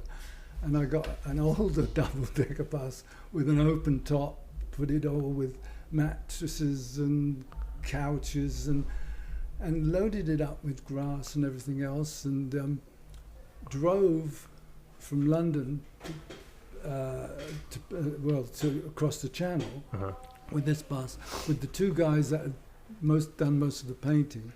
And of course we're sitting around the way you do, and there's all our paraphernalia all over the table, and I fell asleep. And I woke up, we're already through the customs, and we're driving down to the south of France. And what happened to it? And we had 2 bus drivers driving the bus. They were so as it could go all the way, well, not stop. Yeah. And one guy came. he said, I tidied up all your stuff and put it in.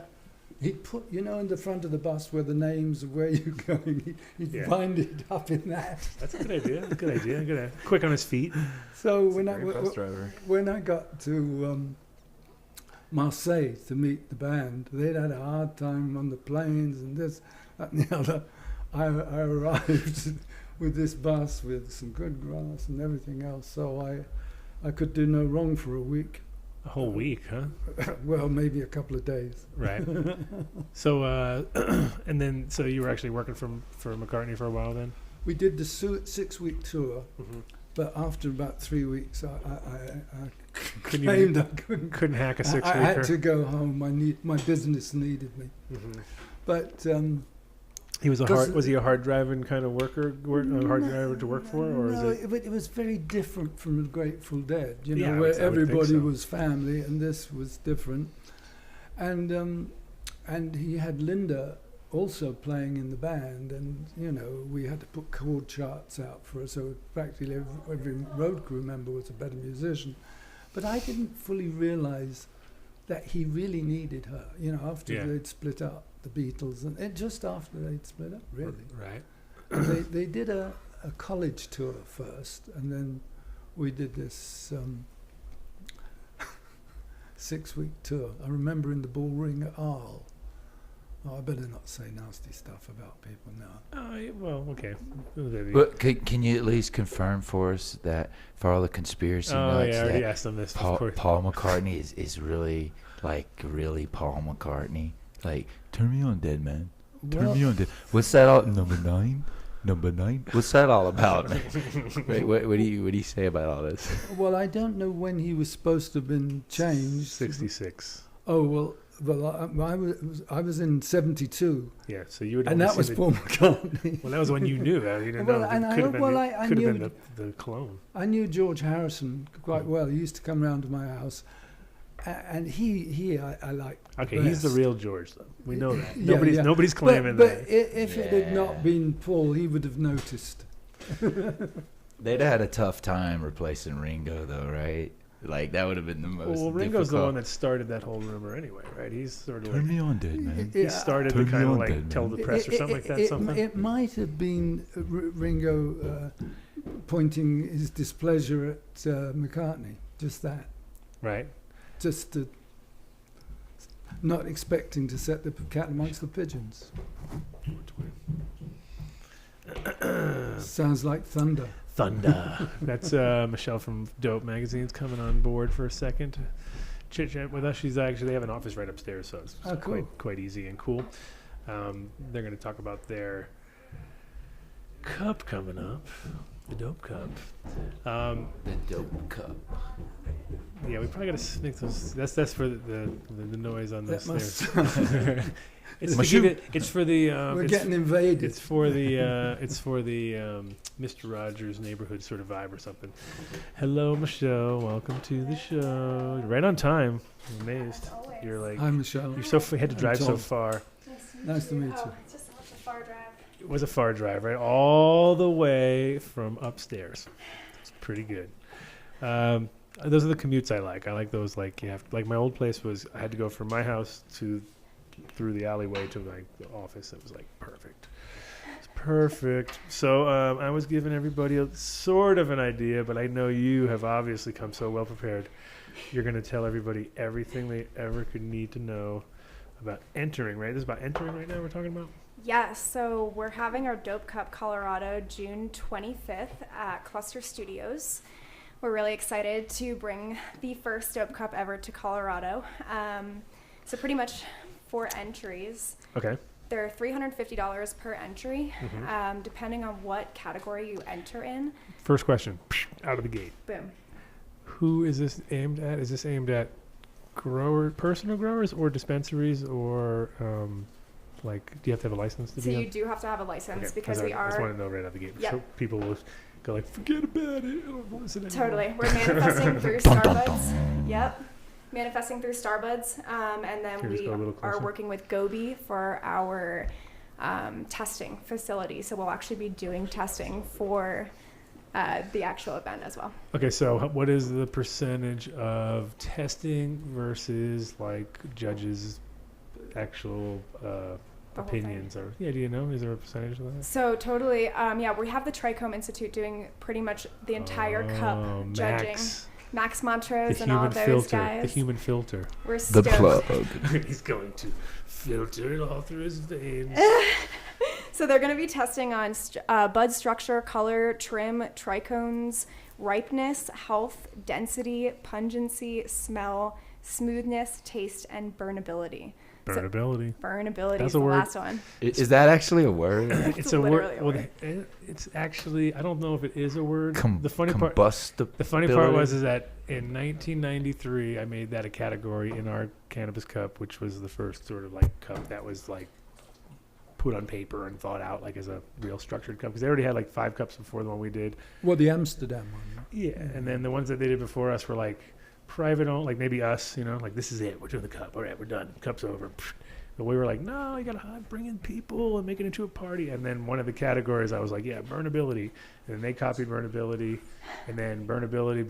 And I see it keep traveling around. I'm like, I don't think it's really a word. I'm pretty sure that's one of those things I threw out there as a category in a cup that just keeps getting like, yeah, that's a good one, burnability. Nobody checked that. Nobody fact checked. It's 419. Just announcing that. Oh my God. 419. What's gonna If you, happen? if you got them, smoke them. I usually say stop smoking around 4:19. Let everyone, all the amateurs, smoke. I'll just take a break. No, but go ahead. Go ahead. And okay, so categories. So those are the ones that are. And how many is those? I was like, well, like 11, 12. Yeah, things? there's a bunch of categories. And then that versus, is there a technical like sent to a lab and then the lab? Okay, so tell us about that. So there's a whole process. Right now, entries are open until June 8th. Okay. So you go online to dopecupco.dopemagazine.com. Not cannabis cup? No, you can't say that word. Really? Oh, sorry. Don't even say it. You say those words, they'll send lawyers out like in a heartbeat. That's what It they wasn't do. me. Yeah, they will. Not these guys, but the other magazine. Other magazine. I'm just a member of the public. That's fine. So entries are open. We have 2 manifest drop dates. That's going to be May 31st through the 2nd, as well as June 6th through the 8th as the last manifest drop date. And then again, they are open until the 8th of June. So if you are interested in submitting or learning more about submissions, go online to that website. Again, dopecupco.dopemagazine.com. Sorry about that. And then if you have any questions about entries, you're going to actually email those questions over to entries@dopemagazine.com. Sorry. Killing me. So yeah, it's all good things. We're Little really torch. stoked. We've got some great entries that have already come in, and we are excited to see the rest of them flow in as they come. And then the winners will be chosen and presented at the actual cup. So you wouldn't bring your entries to the cup. You enter them prior through Manifest. From there, they go to Gobi Labs. So pretty much how it works is $350 per entry. And then depending on what you are entering, whether that be flower, concentrates, topicals, edibles, there are a bunch of different categories. We ask for different amounts. So once you enter, you will get an email bounce back from our entries coordinator. And then from there, you'll have all the instructions based off of what you need to do in order to make sure that your product is submitted on time. Sounds cool. And so, do we know if there's like some crazy cash prizes or anything? You know, trucks, cars, boats. No boat prizes. Come on, I want a boat. So pretty much it's just the ability to, brand recognize that you've won this through a legitimate tagging process through Trichome. Like this isn't, a bunch of people who are connoisseurs. We do have one connoisseur cup that's going to go out, which our buddy right here, Adam's going to be presenting for us. But besides that, we're stoked. Do a dab. Take a dab. Relax. Play dab music. Quick score dab music. Hold on. No, that's going to hold on. There we go. At least a little dab. There we go. I'll make sure to take care of the rest. I appreciate it. So, where's the final cup going to be at? Oh, you said Cluster Studios, and so that is over kind of by I-70 somewhere, right? Yes, sir. About like 20 minutes, not even 10 minutes from here. 10 minutes from here. And we're also looking for sponsors. Okay. So if you are somebody who is interested in sponsoring, we've got a bunch of different levels, some of which consumption friendly, some not. Okay. That we'd love to discuss with you. So feel free to reach out to us through the Dope Magazine microsite as well for those. And that's the same site, same website? You got it. Same website, dopecupco at dopemagazine.com. And then we'll be able to let you know what's still available pertaining to what type of sponsorship. But again, you do have to be a licensed facility or grower to enter. To enter, but not to do, like, what about vending? Vending, you can just be... You got to be licensed. Everyone's got to be licensed. I mean, okay. You're consumer-based, so... What if they were just like a swag company that sold T-shirts? Swag is ready. You can actually sell swag at a vendor booth at the cup. So we do have some product companies that are non-infused that you can sell those products at the cup. Okay, yeah, just checking because not everybody's licensed, even though we would hope so. But so how's the other cups going? Was there another? You guys are doing like all over the place, right? You got the cup going here. We just had one over 420 in Washington. How'd that go? It went really well. We had a lot of fun, and Talib Kweli actually performed at that. So we have some artists in the pipeline right now that are going to be there. They're definitely Colorado-based and well-known in the industry here, so we're stoked to bring that as well. That'll be announced in a couple weeks? Or? Within the next, 5 days. Okay, everybody's... Give us a hint. If you like the jam band scene, it's a couple different artists from different bands. That's it. You gave it all away. Not Bass Nectar, though? No, it's not Bass Nectar. Bass Nectar budget.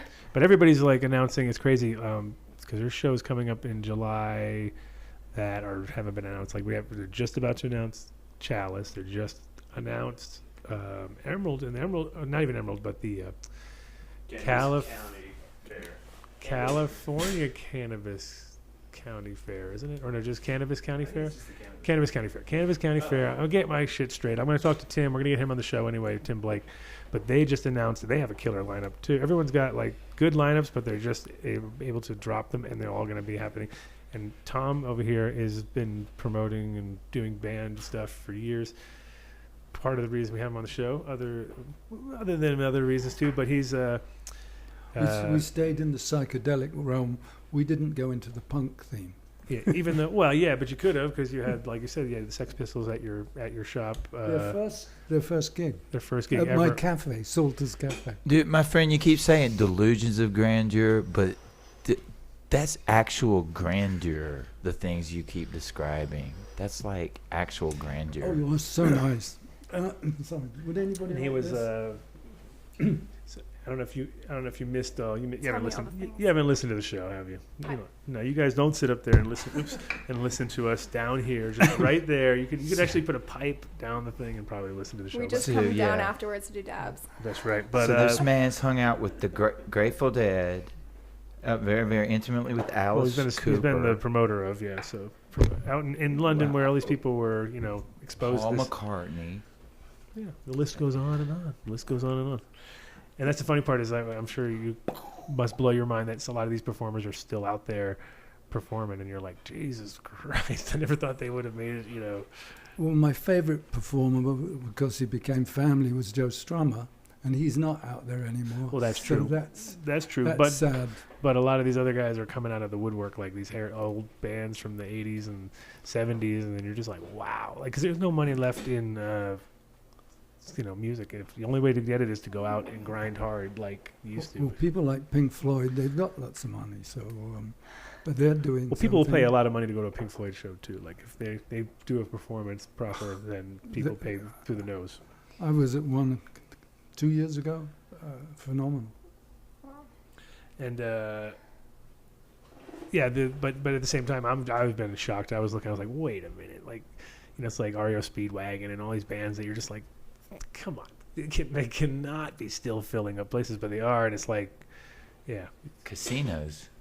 Sometimes pretty big things, you know what I mean? Yeah, casinos definitely are thriving on all the people that are on their way out and all that kind of stuff, but so not at this thing. At this event, is not going to be that style at all. It's going to be top. Well, we're still seeking like a Top panel for the judges for Okay. the Connoisseurs Cup. So we'd Oh. love to have you if you'd be interested. And those are, and Work with us that's on going to that. be later. That's going to be in July or something. No, so that's actually Part of this. It's just part of this. Oh. So Adam's gonna be presenting the Connoisseurs Cup. So we're just excited to get a bunch of people I that better are. be back on the 25th. I better make sure I'm around on the 25th. You are. So We if- talked about it. I know. I am. She's talked with all of my travel agents about it. Call him at least 5 minutes ahead. Totally. Yeah. I'll be good. Cool. So that's a kind of separate category within the thing, and it's going to be all compounded on top of each other. Lab, this, that. Yeah. Pretty much, you guys will receive Spitting the it into samples. putting it into a giant computer. And You guys will just pick which ones you think is the dopest. well, of course. That's what else. What else would you do at the Dope Cup? I mean, is that a category? You haven't got the dopest. That's your is it? category. Okay, that's you're it. presenting. Is that in my category? The dopest. The dopest award. Okay, well that's cool. I'm down with that. So what else we got? What was the latest on the? What's the latest episode or latest latest edition? Who's on the cover? What's going on? What's it all about? So we have a editorial calendar that is always ever changing, and so our current one that just came out is going to be our growing edition, where we have a lot of very successful women that have brought a lot to the industry in terms of growing. So we're really excited to have them on the front cover this month. Last month was our sustainability and our green edition, and then July we move into travel. So we, as the sales division, get to see the front covers pretty much as they're getting uploaded. Right. But yeah, it's always really exciting to see who is chosen. Cool. And then this is the Colorado edition, or is this the? Yeah, so pretty much how the magazine works is a national publication. Okay, so it's going national. the, Oh yeah, you guys went national. yeah, recently. the That's first true. portion is national, and then the second portion is region specific. So we actually print for 8 different regions. Gotcha. So we've got Colorado, Arizona, NorCal, SoCal, Oregon, Nevada in July, and then we also have Portland in Oregon, and then our emerging market magazine. So the first portion's national, the second portion's regional. This is the Colorado regional. Right. Oh, that's cool. And then, it is hard to you can't really blanket the states with cannabis at this point in time because everything's so different. And if you have a national, only one thing, it's kind of hard because you'll be like people don't understand what 502 is out here. Totally. And every time I go to a new state, it's like I have to learn a whole new language because it's like. How many states are there now? As far as medical's up to almost 30 states now. It's Yeah. getting, and there's more 8 states are on the ballots right now. So it's kind of just railroading to the point where that's going to be, nationwide anyway. And I think what's going to happen is at a certain point, they're just going to, the feds are going to basically say, okay, well, medical, we accept that. Recreational is going to be a harder pill to swallow, literally almost, because people are. Small steps. And I mean, people don't get people look at it from the wrong side. They look at it from like the fact that kind of like, oh, okay, well, if you're dying, you can have it. And it's like, no. That isn't the way this stuff works. I mean, it should be preventative anyway. So the idea is by letting people recreate or whatever they want to call it, then they actually have a chance to have a choice between alcohol and cannabis. And then all of a sudden we'll see the real data, because I mean that's the problem. Is like when I lived in Europe, the data was always muddled because it was like everybody there smokes with tobacco. So you're like, well, how are we ever going to figure out if this stuff's healthy if you guys are all mixing with tobacco? So there's no way to like gauge that. Whereas America, very rare. You hardly ever find people who mix with tobacco, and if you do, then you just made me realize that's why I didn't smoke too many years, because I'd never smoked tobacco, right, and they were always mixed and. Yeah. Spliff, But did you smoke those or no? No. No, okay, good. So you're not that, because a lot of people say they don't smoke tobacco, but then they say, but I smoke spliffs, and you're like, wait a minute, so you smoke all day long tobacco spliffs with no filter, and you're telling strictly me shag, man. it's like they get really thick with the most amount of tobacco and no, So yeah, so that's good. So you picked the right path out of the gate. And I introduced in my home how they do it in California, because that's where I learned. Right. It wasn't until I moved to America that I discovered you could smoke just marijuana in a little pipe. Mm-hmm. And, took all that. It took all moving to America. Well, if you're a cigarette smoker, it would come more naturally. But if you didn't, well, Europe is amazing because like people would always tell me like, how do you do it? I was like, what do you mean? It's like they almost had this thing in their mind that you had to mix it with tobacco or it wouldn't work. You know what I mean? I was like, no, it's the exact opposite. Well, it's like, there's a tribe, the Jujuka, mm-hmm. from the Moroccan, and they from Morocco, the Rif Mountains. The Rif Mountains. Well, anyway, Brian Jones brought them to London, and somehow or other they all came round to my house. Not Brian Jones, I never met. Oh, I did meet him. Never mind. They came. And one of the things they called it same. They were effectively saying you have to smoke it together, or you become impotent. I've actually heard that bullshit before too. That's like complete and utter horseshit, basically. But no, with hash, I could understand it. Well, the thing about hash, I mean, it's like when you got a block of hash and you got to figure out how to burn it. You got to. Then it makes sense, and that's the problem with a lot of Europeans is that was their sort of choice. Introduction. It's kind of a. This is the way we do it. Exactly. So they get used to that. Like everybody smoking blunts, kind of. But I'd watch people roll joints. Yeah, but I watch people roll joints and they would put like the same amount of weed in that I would, like use to pack the end of it if I forgot to pack the end. Oh, look, a little bit of weed here. I'll just pack it. That was all their weed they would put in there. It was like sprinkle it out, stretch it out. Throw the keef on top. You were seeing it in the wholesale section. Well, yeah, but in general, that was the thing about living over in Holland is I kind of realized that early on that people there just were not. They weren't going in deep, you know what I mean? So they didn't really understand what things were, and then it was like kind of like, oh well, shit. I take weed and put hash on the weed, and oh my god, people would freak out and be like, "What are you talking about?" And it's like this is still not strong enough, you know what I mean? I want to, that's the mentality of the American stoner compared to the European stoner. And tolerance. Yeah, and we just don't get that whole tobacco thing, and when you do get someone hands you a joint you don't know, and you're. It's like I'm done. And then it's the opposite. I'd hand them my joint, and then they'd be done. You know what I mean? So it's like we just knocked each other out. One guy with a tobacco joint, one guy with a pure joint.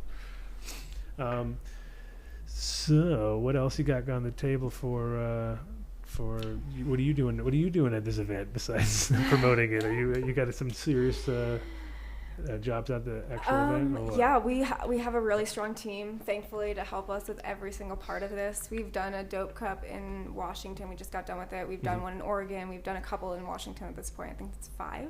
Yeah. Sorry, James, if that's not correct. Yeah, close enough. It's close enough. We're prepared, I guess, is what I'm trying to say. We've done it in a couple different states. We know the loopholes and what we have to do to get through and make sure everything is compliant with the state to make sure that everything and everyone are happy and that it goes well as an event, so we can do it again. So that's really the plan, is make it successful so it works again. So we're... Is there like a thought out of the whole smoking bullshit so that you don't get caught up into that whole So yes, so pretty much how that works thing? is At the back area that's going to open up? we have cluster studios, and so it's a private event. Everything is free to get in, so you only have to RSVP. So if you are not a producer, processor, grower, whoever, all you have to do is go on that website, RSVP, and you'll get a response as to how to get into the show. And then What window is going to be open? Like third window from the back Exactly. open. Just get in. Sneak. Totally. bet. But yeah, we have DAB buses that will be on site, and so those are our main sponsor levels. So again, if you're interested in this, we do have consumption-friendly sponsor levels. So those will be obviously have badge security at each door to make sure that that is completely compliant as well. Then those buses get to deck out their those companies get to deck out their bus in all their swag. Gotcha. And then share their product, but obviously can't be giving that product away. So it's more so of a shareable area. Come on board and hang out. And 100%. cool. So working around the law as we have to do in this industry because it's so lame. Because they haven't. The thing about Colorado is like, you know, Amsterdam's always been like pretty. You've seen how that whole social experiment operated. Like it's been going on for 40 years or so, and it's like it reduced kids. You know, it reduced people wanting to smoke weed. Really, is what happened. Like all the Dutch don't smoke weed. It's just the foreigners that go there and go nuts. You know what I mean? So and kind of happening here in Colorado, where I think like a lot of the Colorado people wouldn't say that they smoke less, but definitely there's like a. It's not like they're so like, oh my God, it's weed. They're kind of over it. They've heard about it. You know what I mean? And then every new state that comes on board, it's a new thing. And then all of a sudden they kind of, it's like we get over it real quick. And the interesting part is that that's why it should have been legal a long time ago, because it's not a big deal. We've just been making it into a big deal. And then by making it a big deal, and mostly by putting people in jail, that's the biggest problem of the whole thing. Because it's like, that's real deal stuff for nothing. You know what I mean? For just making it not normalized by making it. It can only normalized. speed up in a way. You know, like the Berlin Wall came down. Communism was there forever. Right. And one day it wasn't. Yeah. It's just perception. And that year in 89, right, when that all happened, and that was like, you know, the interesting change of the whole dynamics of Europe, because I was in Europe at the time just for my first time, and then when I came back, it was already different. Like a lot of Eastern Bloc people were moving into Amsterdam. Things were getting different right out of the gate. And it was also like, maybe, you know, not that it was a good thing, but it was definitely like. Well, it hasn't worked out as well as I'd hoped early on. You know, I thought with communism over, everybody would love each other or something. No, it didn't really work It out. got Like a bit worse. It did in a All way. you need is love, love. It did actually get worse. And the weird part is that now we're building another one. Like, how long ago was that? That wasn't even 30 years ago. Or already, like, we're going to build the new wall. Like, after that. Nobody seems to think about the Berlin Wall. Nobody seems to think about that whole bullshit, even though it was not that long ago, you know? It was like, so we're at that weird stage where it's like, Scary. none of us would have ever thought we were where we are. And you've actually lived in America. I don't think that wall would get built, do you? I think he may get some ceremonial, like 1 mile of stretch that he gets to build. That he's They're extending it in some areas. what do you mean? like- Higher or yeah. wider? Or It's like corrugated metal, and I don't know. I saw some pictures online. I don't know how serious. Like, are American taxpayers really going to pay for that shit? Is Mexico going to really pay for it? no, they're not paying for it. They've already said they're not going to pay for it. So, It's a and, bunch of bullshit. and you know, like I said, there may be some like symbolic thing made where he gets to do his like gateway to America spot or something, It would and get then knocked down. Most politicians promise all sorts of stuff when they're trying to get elected, yeah. but most of that stuff doesn't happen. It What's this gradually orb gets thing? forgotten. What's this orb thing? We see pictures of them with their hands on the orb. What is this orb thing? I have no idea. You haven't seen these, like Trump and all these Arab guys with the things on their heads, and they're all like touching Adam's got you, man.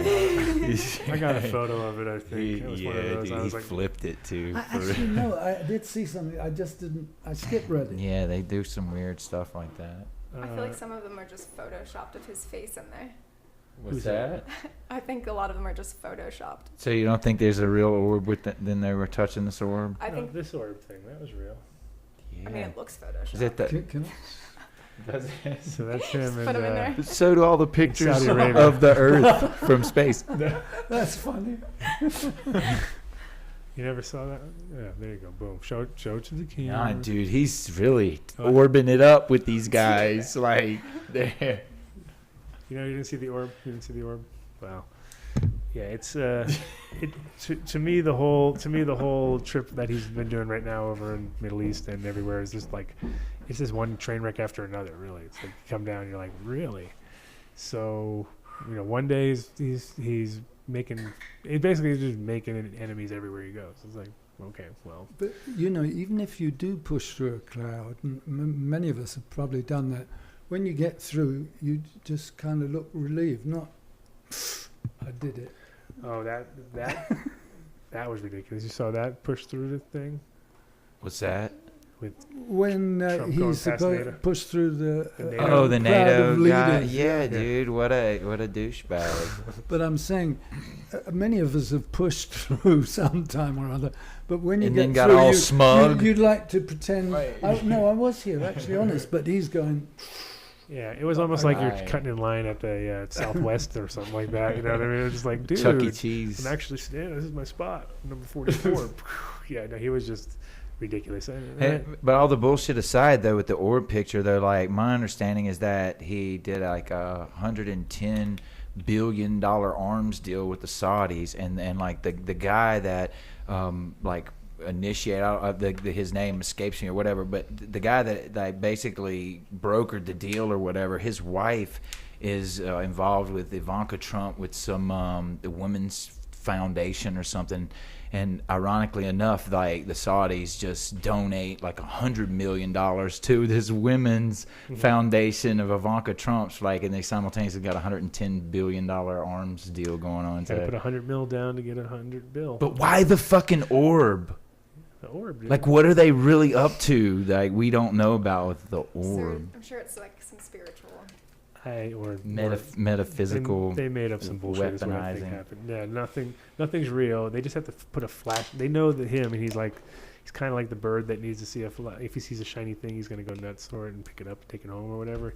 He sees a big glowing ball. He's like, oh yeah, I'm all in right now. Whatever I got to do. They could have told him to do anything, he would have done it probably. So he's easy Yeah. target.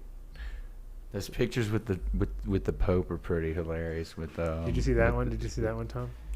The meeting with the Pope Well, I've seen the was the pretty Photoshop one where he did with the Addams Family. with the hands. No. Oh, see the if I Addams can Family find one this was good. show. I saw when they had the Shining Kids and the Addams Family, and they kind of mixed it all up. I You didn't saw see it? this one. I feel like I see like a Trump meme every 3 scrolls. So it's Yeah, just. and you're in front of that idiot box upstairs all the time, right? So that's all you do is Always. see Trump. It's the kids from The Shining and Yeah, yeah. Damien. That's the the, Omen. that's the I'm original. trying to find it. That's the Oh, original. yeah. That's the original. So what is it? That's the original.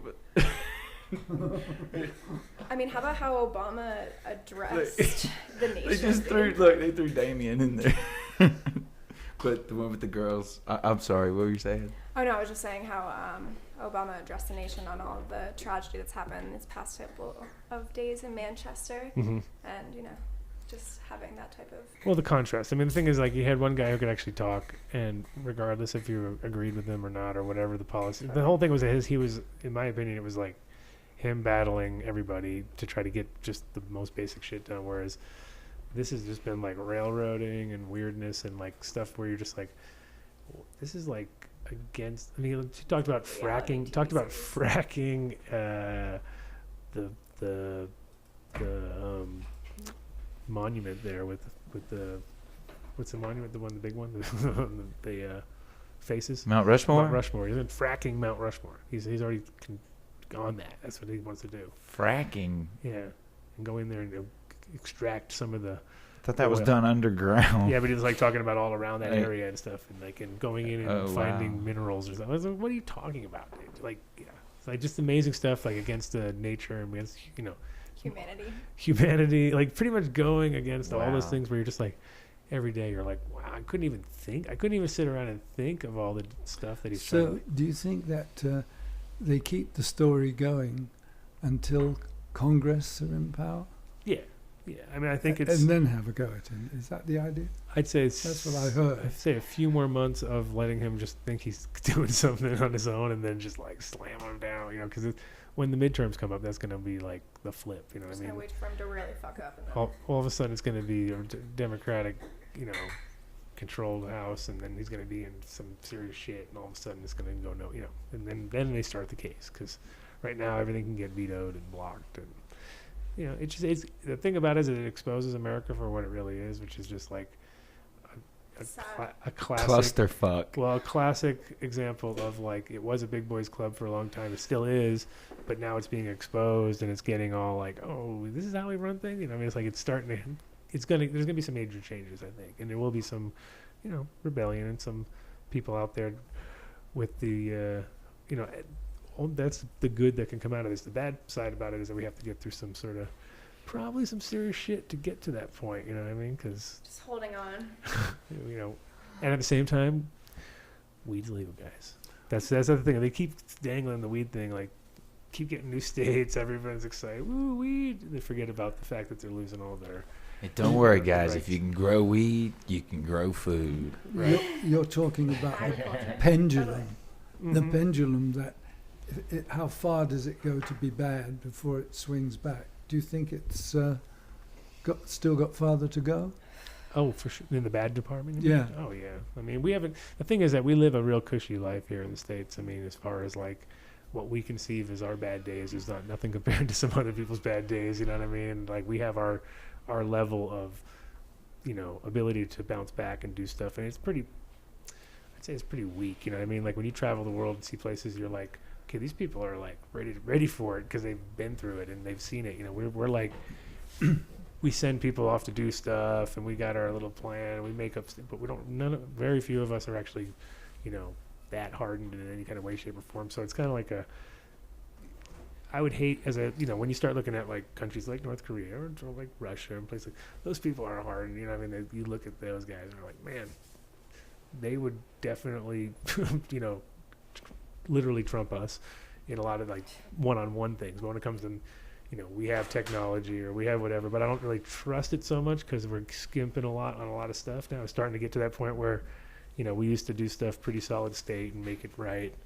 Now we farm it out and we're buying stuff off of everybody. So if I had a chance to like make a special part for like a weapon for America and we're farming it out to some other place and they're just like, they can put a kill switch. There's all sorts of stuff that can go into that. And I'm always thinking like, how effective is our stuff really? We don't test it.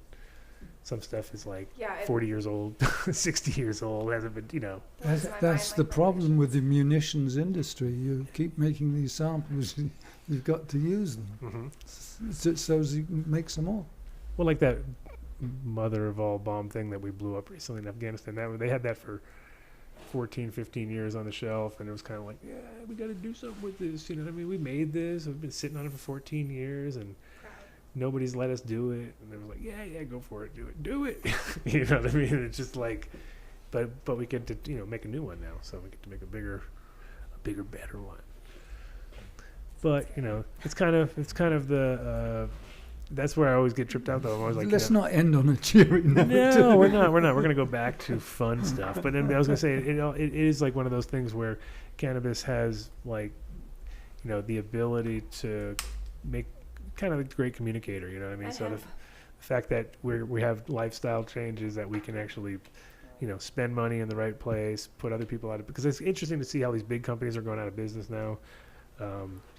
Big chains of. But the internet and social media is changing things. I mean, Oh, it people is. are talking to each other all around the world. Mm-hmm. All the time. Yeah. Yeah, and Even while they're walking, like in front of, like. Especially when they're walking. In London, they've had to put a couple of lampposts, they've had to pad them out. Because people were walking into them. really. Enough to do that. Wouldn't that be kind of funny? Just like That see a could guy also doing be it a- and just kind of guide them in the shit. Ooh. That could also be a lie, because it's what somebody told me. Yeah, no, I've seen plenty of people, and it gets worse and worse too. It's like when you see kids, you always see like a family, and it's always like the one kid on the phone. He's like he's behind everybody, and he's like just so into it. And it's like, you know, yeah. And I'm always like, yeah, you know, it's a parent's fault at that point for even letting him have a phone. He's 7 years old, Exactly. 9 years old, whatever. But it's just like, it's definitely gonna end up being a different vibe, just because I mean every generation's got its own. You know, obviously.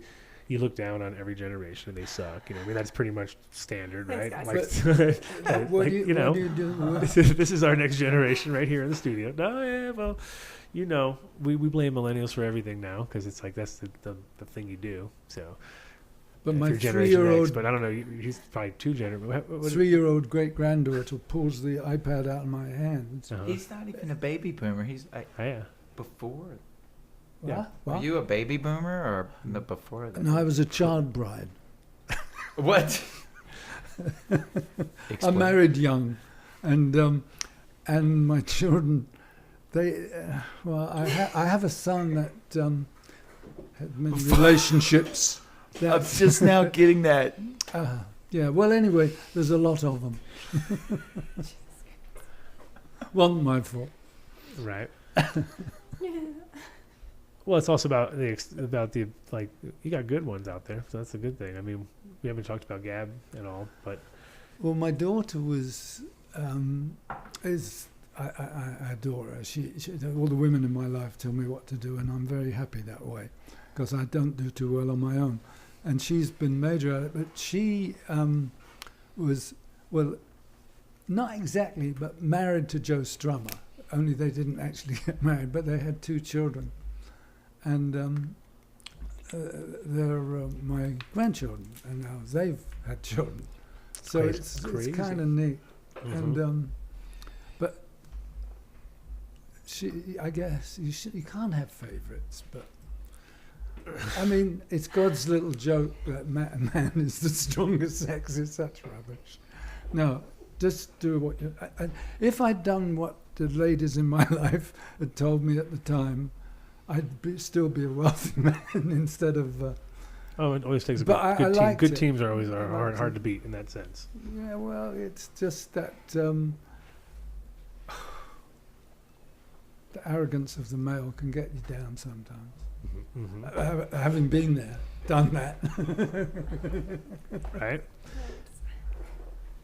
So, no, we're just talking about Gab. So she basically was with Joe from, like, what time period was it? 17 years, and Like when they were doing Rock the Casbah and stuff like that. Yeah, That was yeah, kind of yeah, like yeah. the intro period, or was that also like kind of they've been together already for a little while, weren't they? Or well, I'm trying to think of the years because that would be like they had a cottage in L.A. and they weren't using it, so I moved out there with Jory. that's like 81, I think, or something like that. And they were they moved into that hotel where Belushi died. I forget. Oh what it yeah, was. the what is the name of the Hollywood one? Yeah. Well, anyway, That one. So I was there during that time, and he made an album in this building, which turned out eventually to be the Hollywood Athletic Club, Oh yeah, we didn't which talk about. I There opened you up. go. There But we go. Joe did the earthquake weather Uh-huh. thing there. Because that was a whole time period for you there too with the Hollywood Athletic Club. Because that was you were pretty much Well, I thought partner in it. How did it all work out? Well, I got somebody with a lot of money to put up the money so I could build it, and I ran it. But it was an upscale pool hall Yeah, it was great. on Sunset. Sunset. Mm-hmm. And it was originally the Hollywood Athletic Club, built in 23, 24, and it was just sitting there, you know, a big sort of white elephant.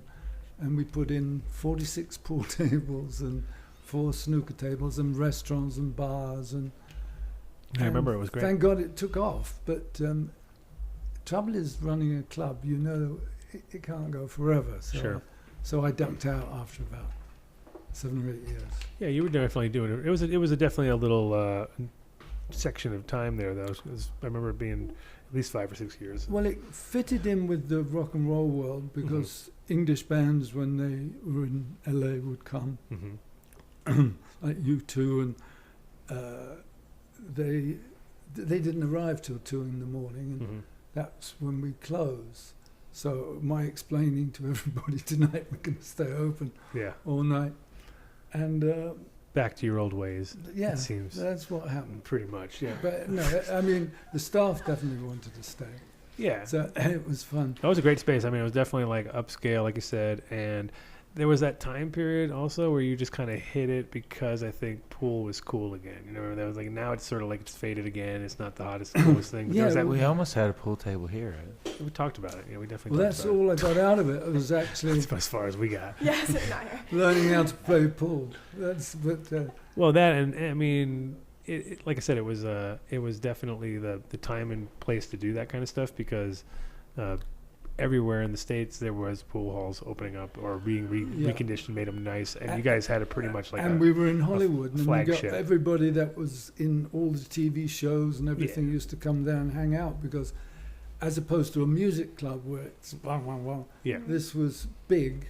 You could have private Well, rooms. I mean, think of how many deals went down there. Probably lots, you know, because that's like a classic space to go and, you know, do the deal and play the game and see who was on top and be like, all right, guess I'm the one who's getting the 51% right now because you just lost the game. You know what I mean? That's what's great about pool, you know, because houses were lost, families were torn apart just because of you. Come on now, Tom, think of all the destruction you caused. with the your pool. yeah, with the pool. Probably Yeah, worse. yeah. Worse than cannabis, that's for sure. I Pool's more dangerous than cannabis, I guarantee. More people have had a stick cracked over their it head. was in LA. There was no smoking of any kind inside. Right. Yeah, there you go. So you guys were going for the whole. Well, at first they wouldn't let me sell alcohol, and I could only sell it in the bar, and they weren't able to take it to the table. But eventually, Got it all worked out. yeah, Yeah. I had to go through all sorts of public appeals just to get the permission to do it. It was quite a. It wasn't what I expected. Right. Signed on for. Sure. Well, probably the see, that's the thing is English people get away with murder, right? So you probably got a chance to go. You got in there. They were like, oh, this guy seems pretty legit. Like, because English accents always sound extra legit to us for some reason. You know, it's like we're like, oh, must be. That's why all the newscasters are now English. You notice that? Like, you always have one guy that's got a little English accent or something. You know? English actors come over here to make their living, I guess. Yeah, they crush it. They crush it because people are like, "Oh, this is totally legit." Like, Yeah. you know, and then Speaking like that, how could he possibly be crooked? exactly. Could you explain to us the difference between a bloke and a wanker? Big difference. A bloke could be a decent guy, Yeah, but a wanker is, I think that's self-explanatory. yeah. No, wanker is definitely not a good thing. Right. But a bloke is like you can be a bloke. It could be a good bloke. Bloke's pretty general though. That's just like Well, we're So all. it's mean, kind of like saying a guy. It's a bit or old-fashioned to dude. be a bloke, you know. Yeah. dude or guy. But you A can be dude good is for- American and California and all that stuff. But, you know, these words cross over, of course. So bloke can it be bad too, or Well, it can be bad, but it's not necessarily a good bad way to. It wouldn't be the best description in a bad way. I mean, if you say it's a bad bloke, I Yeah. suppose that's But you'd have what to you add do. something to it. You'd have to add something to it. so it's Bloke is not just like a guy. cabron where it, No. That's No. it. It's an ancient English version of dude. okay, dude. Bloke. No, bloke don't work. See, that don't work. That don't work. No, but in those days there were different sorts of conversations. Sure. And I mean, like, you know, like you said, it's always nice to be unique. Like if you're English living in LA, even though nowadays it's not very unique because there's so many English living there. But for the most part, just having that being a little bit different always worked, you know? Well, Same when I was in Australia. I had a lot of fun coming to America, but when one of the things I've been lucky enough to meet quite a lot of famous people in my life just because the way it went, and how they turn out to be, for me, much nicer than I imagined. You know? Right. And Well, yeah. more ordinary, you know, just down to earth and stuff. Well, yeah, and like, you know, and some of them are like our friend Mac Rebenak from Dr. John, like he's like, working like crazy, and he's still like how old is he now? He's in his 70s. He's his mid 70s or something. And what a guy! And he's still, he's still the same, definitely down to earth guy, but he's also worked they work him like a dog, it's like crazy, and you're just like, how does it? So you'd think after all that he'd be more jaded than he is. What do you need? Ashtray. Ashtray. Boom. Oh, you need ashtray. Gotcha. I think I told you, your mum and I sat in Dr. John, me, somebody else, and what's his name? The junior guy, Robert Downey. Oh, right. That guy. The junior guy. That guy. No. I said because he was only a child then. Mm-hmm. He's still a child. I don't know. So many ways. No. I actually did. At one point, I did talk to him when I was running Hollywood Athletic Club because he was going to make this film about Charlie Chaplin. Yeah.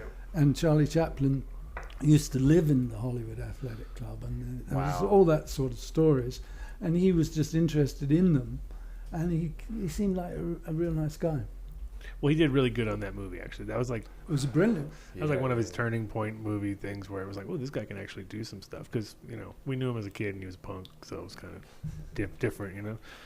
Well, they also were interested in the history of the Hollywood Athletic Club because Johnny Weissmuller, I'm every actually. famous I think old I'm movie kin star. to Johnny Weissmuller, like the Tarzan guy. Yeah.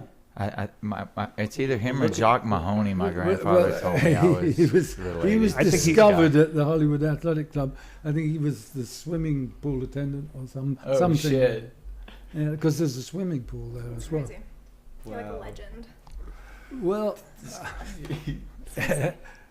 I had some genuine antiques made for the club. I was part of doing it, and got these enormous mirrors made by this English model maker guy I knew, who was quite brilliant. And they were on the stairway, big tall mirrors with all the gold and gilt. On one we had Johnny Weissmuller, I forget, there were 4 different characters from that period. Right. And I went back there a couple of years ago. Still there. And they're still on the wall, and they told me they were from the days of the 20s. Oh, really? You're like, really? You're like, okay. I just accepted it. That's as funny. Yeah, no. Because I didn't actually build them. It was just But you had them, the idea. sure. But you had them installed, basically. And they're still there, so I'm happy about that. It's good that you can time travel. It's good to know your time travel. It's like, I built those in the 20s. For those that can't spell Weissmuller, however you say it, in Google, he was one of the original Tarzans, right? Johnny Weissmuller, yeah. There was, forget the one before him. It was Jock Mahoney, I think. No, there was, Or he was briefly one, but yeah. I can't remember. I'm not up on my That's it, Tarzan that guy. info. This guy He hung looks out like with more like- Tarzan. He looks like I could see you being Tarzan kin. You could definitely. Alexander Skarsgård, dude. I don't You even know what he compared looks me like. to I don't even know what he Alexander looks. I don't know Skarsgård? what he looks like. Even I'm just Hey. looking at you and saying No. Tarzan, definitely, Tarzan. definitely. Yeah, Tarzan. Just straight up Tarzan. I like the new Tarzan films. I haven't even seen them. Yeah, they're good. It's Really? pretty epic, yeah. Did you see them both? I'm talking about the one that Alexander Skarsgård plays Tarzan. No, he's talking about the new ones. He said. It is a new one. Oh, It's Yeah. I don't know. It's actually the prequel of the one that was a few years ago. Oh, There maybe was- I haven't seen that. They Oh, well- followed up. Well, they followed it up with a prequel, so it was before. Was it like the King Leopold's guy who was like cutting the hands off of the African people? Dude. There was that. Oh God, I've That seen was like that the too. background. All I've seen right. that It kind of too. got Yeah. historical. But the one before was where the father dies and the mother dies, and they're on this island, Right, and right. the chimps move in, And adopt his ass. and Yeah. yeah. And I only Thank God we got this Tarzan prequel covered. Dude. I'm glad we got that. No, that's the original one. The one afterwards is But the this one that's guy, out at the moment. this guy hung out with Tarzan, Oh. the ape man. Your boy, You. Tom, do you like the coolest person walking the planet? No, I wasn't there with them. They're too old. But I'm saying that it was part of the history of the Hollywood Athletic Club. And okay. People like Robert Downey Jr. wanted to know all that stuff, and they would come. But you still hung out with Iron Man. Yeah. You just find. Well, no, that was a little older, but yeah, that wasn't really a big deal for us though. We're trying not to get you too stoned, but man, you're holding your own. I see. I'm taking it gently. Yeah. Us old folks, we have to be careful, you know. We might fall over. So, so now you're sort of this like retired, loving life. Got yourself a little pad in London. How's that going? Well, I was lucky. I He's like lost all my money, so Right. I had to take a different view on life.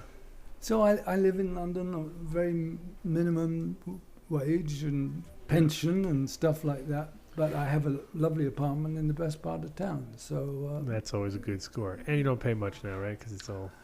I mean, not to tell us how much you pay, but in general, you don't. I mean, you got a pretty good deal. 'Cause London can crush. I mean, London is one of the most expensive places in the world as Well, far as getting a house or a place. And but there is the basic idea of socialism there, where you try to help the public, and from time to time, you get a socialist government and you get more help. Right. Then it goes right wing and you get less. It's a similar story here, you know. So you got to turn in the right So swing. I was in the right time, Yeah. right place at the right time, which was happy for me. But no, I mean, I met people in London quite a bit. I mean, this is a name-dropping show, right? Oh, it is now. Yeah. Now that you're on here. I've got the best one. Actually, the one I was most excited about was Martin Luther King Jr. There you go. Junior.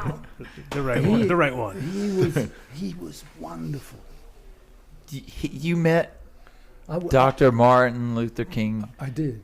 Tell us about that story. Well, what happened is Dude. I was working for my I told you Forrest Gump right now. You know. my father-in-law. Oh, wow. I had a father-in-law who was a property dealer, and that's how I was getting into it. And I met this guy called Basil Sands, who was from the Bahamas, and we built a hotel in the Bahamas, and I kind of got to know him. He was a good-looking black guy, and he was trying to do a deal with me, or help me to get him to do a deal with my father-in-law. I can't remember the stuff, but he was great, and he invited me to this event. And it was mostly the black community in England, and I was honoured to be there. Wow. That's like amazing. Yeah, I mean that's the thing, and like you said, you're super down to earth. And what did you say? You told me you said something to you.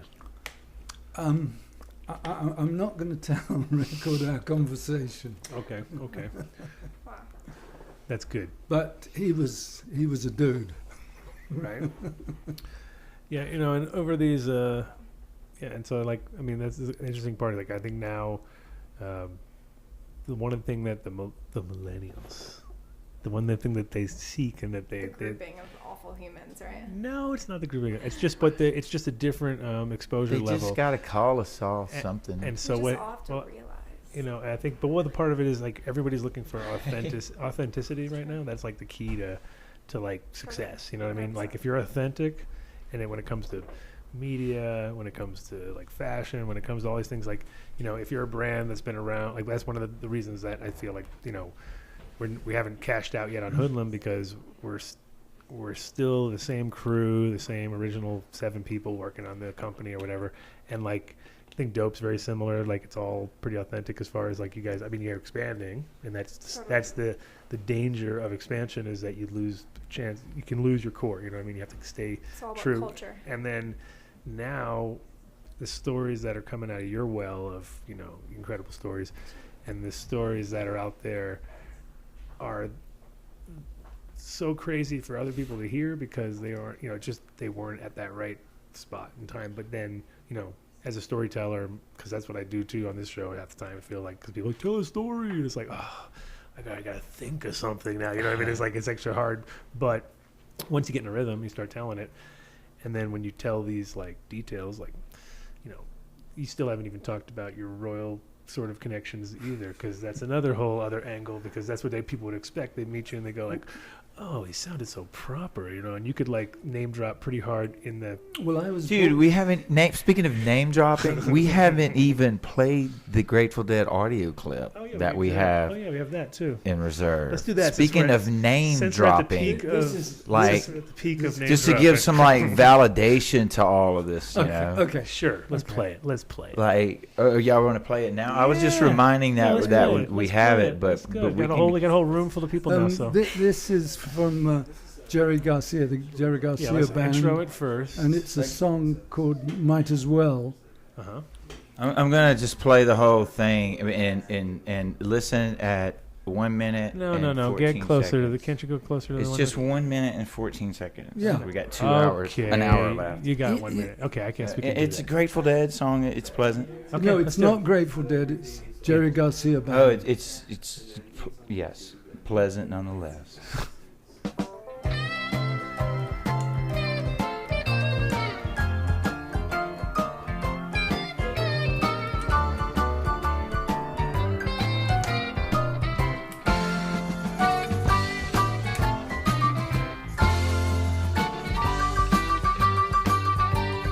Ain't not special, were you on board?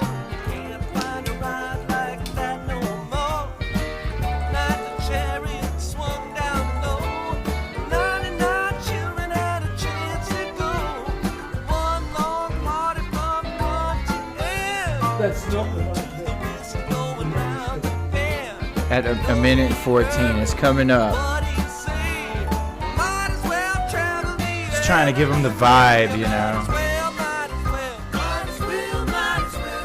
Might as well just play the whole song, right? All right, here we go. Jerry Garcia plugging our guest.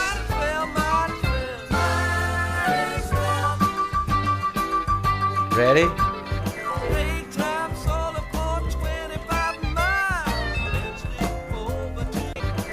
One more time. There it is. There it is. Epic history. There it is, folks. We believe him. Of course we believe him. Jerry Garcia plugging the man. Yeah. Oh, And that's well- 71, 72 you said? Like after the 71 tour. That was the 72 tour. Gotcha. But it's actually the song came afterwards because he's talking about the 72 tour Mm-hmm. Gotcha. because a lot of their family came.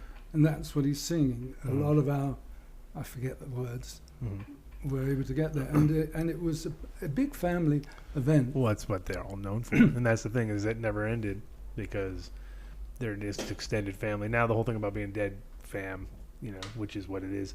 And you, like our friend JR, who was there, you know, pretty much their With roadman. Jonathan Reister, who Yeah. was also involved with the Grateful Dead, Yeah. ties us in with Eureka. Exactly, exactly. No, it all comes kind of full circle. And as a kid, when I left in '89, I remember like being all kind of like it was a weird time period. Music-wise, America was just nowhere. It was just a big mess, kind of. And then when I came back, kind of you could come back yearly or whatever. And in the early '90s, all my friends were turning into little deadheads, and I was like, kind of like, really? Like I grew up with this whole stuff, you know what I mean? To me, it was kind of like, I'm moving to Europe. So I'd go to Europe and, you know, completely different angle.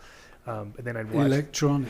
Exactly. And then I watched the tour come through in '93 when I started my shop. And it was like, wow, this is like turning into something big. You know what I mean? It was like scene wise. And, you know, had a bunch of kids move in, stay with us. And we'd have like battles between their little tapes of the Dead that they would try to crank out in the courtyard, you know, and I'd be like putting on hip hop, and it was a full on. It was a battle. It was it was a battle. But I was totally like, you know, appreciative of the whole thing, but at the same time, not, you know, kind of unfazed by it because I was like, wow, this is weird. Like I went and saw That guy that's just walked in and sitting across the air, Uh-huh. he's done Eureka. Oh yeah, no, we know, and this is the. He's almost normal. No, I don't think most of Ricans aren't fully normal. There has to be some element in there, otherwise it wouldn't, you know, they wouldn't be able to let go that much. Yeah, so then I don't even know what else. See, now I've actually lost Talking train. about hip hop Oh, I was versus battling it. deadheads. I was battling the deadheads. Battling it out. Yeah, well, that was the thing, because I wasn't seeing the same scenes in Europe as they are here, but at the, and then to see now living in Colorado, and Colorado is like jam band central, so, that's why I knew Tom would be 100% not only relevant, but more than interesting, because, Well, you gave me permission to do what I like to do, which is yeah. tell stories. Exactly. And, Well, that's what I figured. I figured you were like a natural fit because, if we sit around and talk and we don't have very much time usually when we do, we're like a couple days here, a couple days so there. I got to get a better one than Martin Luther King. Yes. Yeah. Let's do it. Let's go up the ladder. I must be lying, right? No, of course not. How do you start this one? How do you start this? somehow or other I got involved with British aristocracy. I'm a boy from the buildings, but managed to go to a school where they taught you to speak both ways. And I had this an island in the Caribbean called Mustique. It was owned by this guy Colin Tennant, the Honourable Colin Tennant, and his wife was lady-in-waiting to Princess Margaret. So I met Princess Margaret, and she asked me one day if I would be her escort, because she was being invited. It was on a German enormous boat. So I'd said to her, I can't call you Mom. And she said, look, Tom, your name's Tom, my name's Mom. Right. I said, right, Mum. Anyway, we went, and on the boat, they're all German aristocracy, and they're all doing the clicking of the heels thing. Why?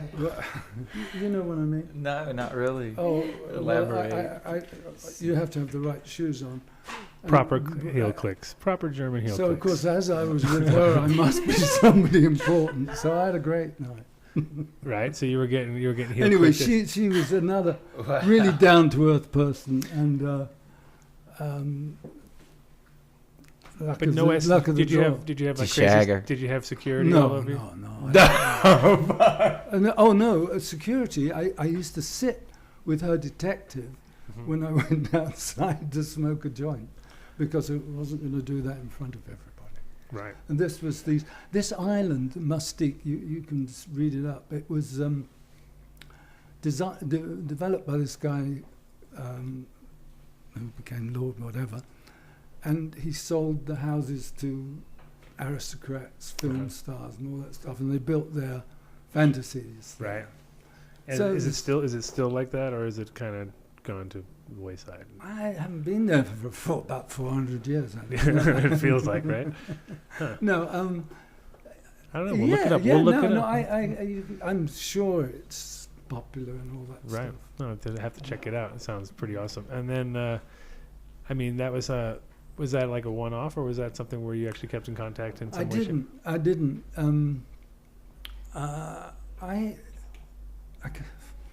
I was. You didn't get to use that card. You didn't get to use that card very often. It wasn't like, "Hey, Margie, what up?" It was a moment in time. Yeah. She invited me back to her house, but I never did. Later on. What were you not thinking? like I said that came out wrong. Yeah. Just. Sure. She invited you would again. I like to come and see? And of course, I didn't. And Too bad. You should have done it. I mean, it could be cool. I was a married man. I'm not going to do Where- it. okay. Well, there you go. That's Not with somebody that's well known, anyway. No, you'd be in the paper like in a day, right? It wouldn't take long to catch that one. Yeah, no. But you also didn't get to call her up and get to I told my wife everything anyway. Sure. I So you were married at that time, actually. I was married as a child. I Yeah, told you I was a yeah. child married. Right. Wow. What does that mean exactly? What? Yes. Well, they call actually they use the expression for women, a child bride, But Yeah. But you were so the reverse. I'm You were- being facetious. How old were you? Like 18? When we got married, Yeah. I think 21. Oh, that's she all was right. about 17, 18. That's a That's full-grown fine. adult That's here. fine. That, Yeah. it sounds like you. In London, they're grateful if you do get married nowadays, because Right. none of my family ever seem to want to do that. No, yeah. I mean, like I it's funny because I tell the story of you sometimes, because it's like, if you haven't quite caught it on the show, you were almost like my sort of stepfather for a minute there. It was a moment in time where it was like, yeah, there you go, Tom. I was quite proud to call That you explains you were my a great stepson, because it got me big brownie points in one of the shops. In, No, that helps. That helps. Yeah, around here you're I like was just asking because I thought it's fine. Oh. yeah. Tell the Anyway. story. Tell the story. Well, I'd never been in one of these dispensaries. I don't have a medical. How do I get a letter? Anyway, I'm in there and everybody's talking about this, that, and the other, and I suddenly thought, oh, I wonder if they know Adam. So I said, do you know Adam Dunn? And the guy, the film star. I said, no, I think he's in your business. Oh, you mean the famous Adam Dunn? Right. So The baseball so player. after that, yeah, the baseball player. I got invited on the program. That's all I can tell you. Yeah, well, it's kind of funny. The same thing happened to my friend, which was really weird. It was like a Japanese guy that I used to live with in Australia back like 20 plus years ago, right? And he was living in China. He had to go on a chocolate. He worked for a chocolate company at the time, and he had to go to like a trade show in Germany for chocolate. And he's like, "Oh, I'm really close to Amsterdam." And he had this. I was in a High Times. No, I wasn't in High Times. I was in a Japanese magazine called Hot Dog, actually, and it was all sorts of weird. It's not a porno. It was just called Hot Dog. No, I mean, Japanese magazine. Weird actually, magazine. I didn't even go there. I didn't even It go was there. a weird You don't magazine. have to. They don't know how to translate very well, but it was a weird one. It was like, it didn't say my right name. It said the wrong name, but it showed my shop and this weed thing, because it was all about like, it was either like animated porn kind of weird shit, like they always into like those little weird, like little vignettes of looks like schoolgirls or whatever, and then the next would be like weed. You know what I mean? It was like, ooh, weed, bad, oh, bad. It was like, but part of it was Amsterdam. They were going through Amsterdam, hitting all the shops, taking photos, and they took a photo of me and my partner Doug, and we're like in the shop with all his weed, and he's like, that's Adam. So he had this magazine with him, and he got on a train from Germany, and he like fucking got to Amsterdam, and he went to the very first store he saw, and he's like, do you know Adam? And they're like, yeah, he's got a shop just right over there. It was like literally like the first person he like went into, and I was like, that doesn't happen very often in places where you can actually go in and just go to the first thing that's even remotely part of whatever that was. Without Just- GPS. But he literally like somehow picked the right shop. Like this one kid, this Irish kid that I know was like, oh yeah, his shop's just around the corner. Boom, like guided him to me, and it was just so funny because it was like one of those, he found me with this magazine, and it said like the totally wrong name. Like I was like, how did you even recognize? Because it was at least 8 years later to 9 years later, something like that at the time. But Time for another name. yeah. He's like, I knew it was you. I knew it was you. No, I'm still getting over what you were saying, that the fact that a country like a town like Amsterdam and that Yeah. made it legal. Mm-hmm. It's one of the first places where Oh, all the sort people of that tolerated. live there Yeah. don't bother with it. Yeah. And that will happen in places that are, like number wise, like here. Like Everyone's I a transplant here. I'm from Pennsylvania. exactly. Like nobody's really like the Colorado. I mean, it's not that people from Colorado don't smoke. Plenty of people from Colorado smoke, but in general, like the new kids that are in school and all the young generation, they're like it's less stony than it kind of was in a weird way, and it probably will go in that direction just more and more because people will be like, my brother works in a dispensary. Who cares? You know what I mean? Like they get over it real fast because weed's not. A big deal. It's The not, pendulum. It's a big deal, but it's not a big deal. And that's what's weird about it. It's like it's such a big deal, but it really is. but it isn't. And then at the end of the day, people get like weirded out because they're kind of like expecting much more. But it swings the way you don't expect it. I mean, Well, I would have they never. would say everybody in the whole town would become addicted or something. Yeah, and the thing is, like, we're in a weird zone now too, where like people are still worried about their businesses going because of the federal laws. Totally. And so it's like, I'm not going to invest, there's billions and billions of dollars waiting to be invested that's not being invested until it goes federally legal. And the minute it goes federally legal, those billions will go in, but it's also like literally the gentrification of cannabis at that point where we're all just like, and then the real people that are involved are kind of like gonna get pushed out a little bit and be like, oh, this sucks. Kind of like, we're not interested anymore. And then it's really like, they should have done this 20 years ago. They would have had, basically more people would have been bored with cannabis by now than they would be otherwise. You said there were 6 states that now it's legal, but Legal, But you also said there's many more states medical. that medical. Medical's like almost 30. Yeah, recreational. Yeah, sorry. Yeah, and that's like the danger zone, because that's where it could still go back and forth, because if the feds, if they wanted to kind of crack down, that's kind of where they would.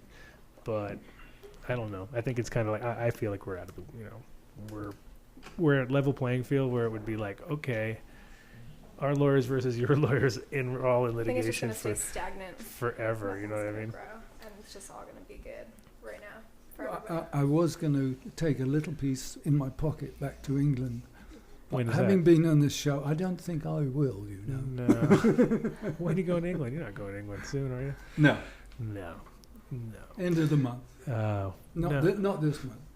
No, the England's getting kind of looser too. It's kind of interesting to see. Like, there's a beginning of clubs there. It's starting to happen where it's small, but there's guys out there like who have literally been selling weed out of their stores for years, and you're like, man, how do you get away with it? It's just because they just have humongous balls and they don't give a shit, and they just keep getting back and forth with and they do their little classics like, I think the police take a more sensible attitude. here's some free there. weed. You got to buy this plastic bag for $40. You know what I mean? And to There's be a 40 lot of pounds. companies that are coming over from international, like Australian companies coming into Nevada and stuff. It's really interesting to see that Mm-hmm. international expansion coming into the States. But our Prime Minister, she thinks it's the evil weed still. Oh yeah, England is always stupid. England still has headlines about like pretty much I think 1,000 people or more have died from cannabis according to the English, because it's every week it's like 7 died. Well, and then you read it and it's like, wait a minute, even says in the article that it was heroin. You know what I mean? But it was just like somehow the weed was the headline. You know what I mean? And you're like, they divert attention a lot there. It's crazy. It's very much like a weekly news It's stuff. part of the war on drugs. Of course, and it's it's the remnants of, it's like the last sort of gasp where they're kind of like, I feel like they got like 3 more years.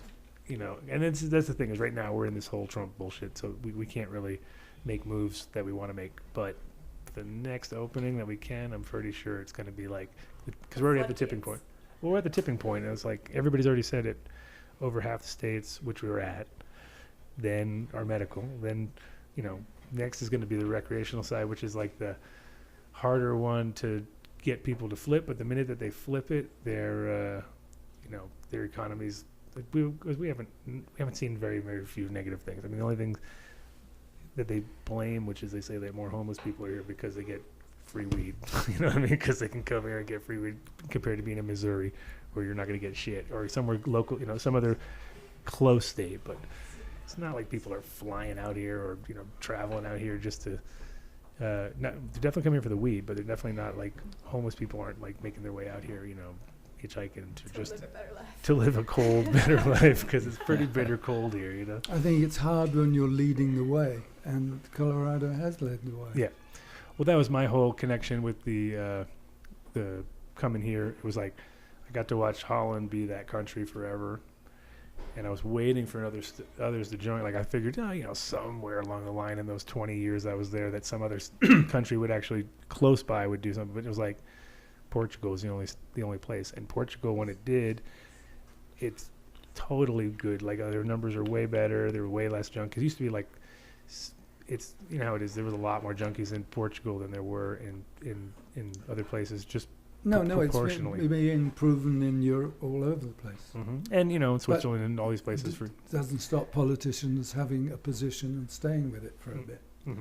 Well, it's also who's getting paid, and where they're getting money from, and and that's where it's always like, okay, oh, by the way, they got vacations, and there's always these and and the interesting thing is now it's like, we heard about whistleblowers once in a while, now it's like every day. So, and they're who's the guy that's been in the prison in England in the Ecuadorian embassy? Edward Snowden. No, that's you're talking about the other guy. What's his name? Assange. Oh, yeah, Assange. Yeah. Well, apparently, the Swedish have given up trying to take him back. Really? Which was the basis of everything. That if he went back to Sweden, they'd be able to send him to the States. Right. Yeah, of course. And I mean, it's crazy though, because whereas there's between him and all these other situations that are going on, you're always like, it is literally like kill the messenger every time. You know what I mean? Where you're like, oh, wait a minute, isn't he like Snowden too? If you watch the videos that he put out after the fact that he was in Russia, like he pretty much laid it out, and it was like, okay, well, start putting tape on everything I got, like taping up all my cameras and stuff, just because it was like, this shit is getting, totally, it's changing, society's changing. But I think you got to see, I'm always impressed with the time frame I got from 69 till whenever I go, of course. And I think your time frame has What been. is it now? 17? Yeah, right. But in general, We're going backwards, man. You get to see these, gaps in time and changes and stuff. And I mean, you got to capitalize on those time periods when I was just a little, I was a kid, and I look at it now and go like, yeah, I was alive then, but I didn't realize you never know how good you had it when you had it until later. And you go look back and you're like, now to look at like that whole 60s and 70s, 50s, 60s, 70s, those periods were like get away with murder, right? I mean, compared to now, literally. I think gratitude. If you, whatever went down, even the things that seemed bad at the time often helped you in a strange way. And yeah, well, I mean, there was definitely all sorts of crazy shit going on in all those time periods, and like, civil rights, obviously, and things that were serious issues. But at the same time, like, I mean, you were definitely enjoying life most of the time, it sounds like, and that was like something where very. I mean, well, it was I pretty. thought I knew what everything was. I thought I'd met everybody in the world. Right. I really thought I knew everything. You're pretty close. And you got a nice list going. And then I met Oscar Ichaza. Right. And then things. Yeah. Well, I realized the only thing I know is I know nothing. Well, that's part of learning too, right? And that's like, the continual learning sort of spectrum of life, which a lot of people don't figure out until later on. They're like, oh, they close off because they figure they know it all. That's why growing helps. I mean, I like growing weed for the fact that it's like always learning. You know what I mean? You think you meet somebody who's even more into it than you are, and then you're like, whoa, there's like another 10 layers deeper on this stuff, and you can, keep going. And this is kind of, I think, with what you were doing with spirituality, same thing. It's like.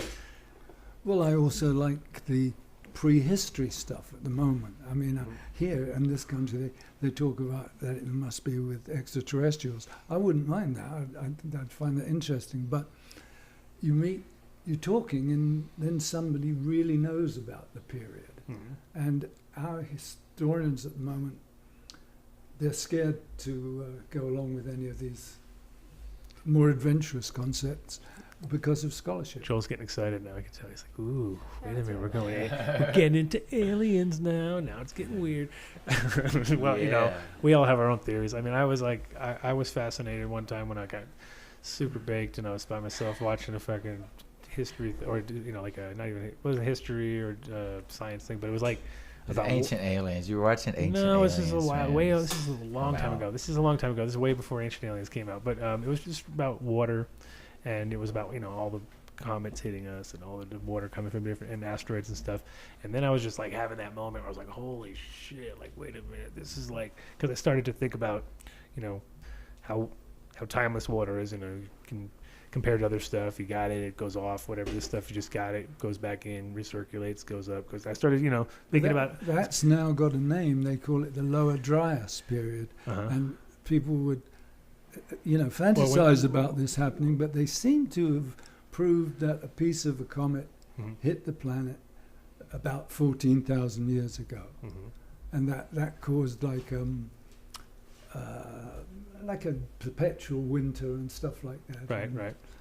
And so Well, that was thousands of people died off because the deluge caused by hitting the ice, if the story is true, flooded everything. I mean, I think I saw a story once, not from that source, about the place between Gibraltar and Morocco. The water was coming in from the Atlantic, filling the Mediterranean basin, like Niagara at some time. Well, I like those sort of ideas, but I can't prove them. Sure. Is that the Epic of Gilgamesh? Well, Describing the a deluge? Gilgamesh comes, you know, from.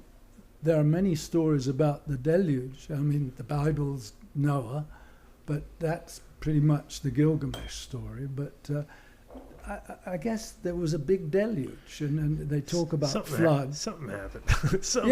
And they're now. There's a theory there was an atmosphere that collapsed. That was well, the fact that the large piece of the comet hit the planet, so that the stuff that goes up in the air blocks out the sun for a couple of years and stuff like that. And that sort of thing does happen. So, I mean, many things have hit the planet at some point or other. So there's always that to look forward to. More things hitting the planet. That's pretty much was our. I think that actually was going to win the election. Was going to be asteroid, because people were putting in asteroid. More people were starting to put in an asteroid than actual names, because they were just like, fuck it, asteroid, just put that in the ballot. I'd rather have an asteroid than any of these people, and that became pretty popular. I have to say, that was like getting some traction, like at least like half of 1% or something like that. There was enough that was like, damn, asteroid's picking up some steam. But here's an interesting riddle for you. They'll never tell us if it's coming anyway. You know, if the moon is always facing us, right? There's one side of the moon always facing us, and so there's this dark side of the moon. Yeah. Okay, so there's all these crater marks, right? Supposed crater marks on the moon, right? So if the side of the moon is always facing the Earth, how do these asteroids actually hit the moon without first passing through the Earth's atmosphere in order to do it? I don't know. Understand. It's an interesting question, right? I know Tom's old, but we can't really ask him. It's a flat earther question. Oh no, not the flat earthers. Don't bring that up. It separates families. It pits brother against brother. Don't bring your flat earth crap to me, Jesus Christ. Yes, I have heard of it. And if you've read Zechariah Sitchin, of course. I thought Scientology had that. The flat Earth thing as well. I don't. Ron Hubbard he doubt it. covered a flat Earth in Scientology. Maybe I'm just passing another. Yeah, you're just mixing all your. That was just Tom Cruise mixing my his metaphors. Yeah, I don't know. I'm not sure if they were flat earthers. I know you've read Sitchin's work though, Zechariah Sitchin. I can't say I've really read anything. I'm aware of them. I mean, but no. He's the old guy that was like an authority on the Sumerian cuneiform, and first brought forth the idea in his book, The 12th Planet, that we were descendants from this ancient reptilian race, the Anunnaki. I think I know the name of it. The Anunnaki. What do they 12th call? Planet. No, there's one, and the extraterrestrials took an animal because they were mining for gold. Right, in South Africa, there's like lots of crazy evidence, like physical evidence. And so their people didn't want to do the work, so they genetically modified one of the simians, you know. And that- created what was called the first atom. Oh my Or- God! It's all or- coming back. or I knew Lulu. it would come back to me at some point. They called it they called it a Lulu actually too. So Lalu, that's the story though. right? yeah, there's some great stories out there. Who knows?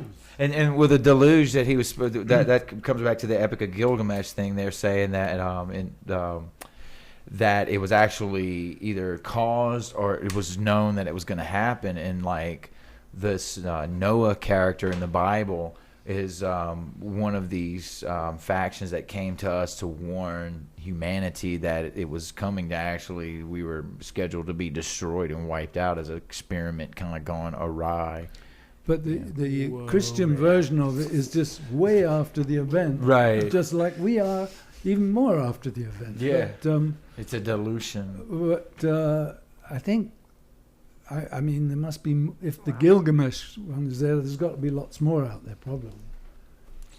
There's a few more out there, I bet. So I think they were all smoking now that we're cameras, on though. some completely wacky off the mark.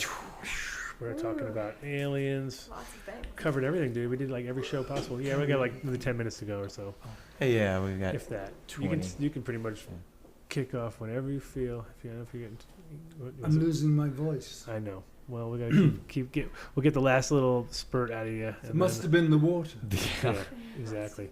I'm You smoked copious amounts of ganja. just inhaling in this little yeah. office. Yeah, so you guys are rather smoky. So after the end of this month, you're going to be heading back to London for a bit, and then any other? I'm going to be back in London for a while. I've got,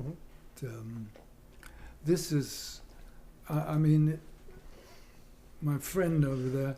I'm Oh, he traveling left with you. him. He left you. He's with his sister, having a Yeah. look to see if the place is suitable. Suitable, I bet it is. I'm sure it will be. Good. But this was not planned. It was suddenly Well, that's what we like. That's why. a couple I of had to- days, a phone call. I The had to next minute seize- he's in my flat, and the next thing I'm on the plane.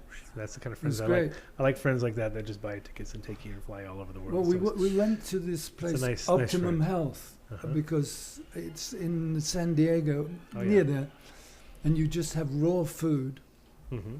and they've got exercise, lymphatic exercise, all stuff like that, and you have colonics or enemas. It's all Whoa, yo, weird. whoa. Basically, Can we talk about aliens again? No. What I'm talking about is that it's a cleansing Yeah. of the body.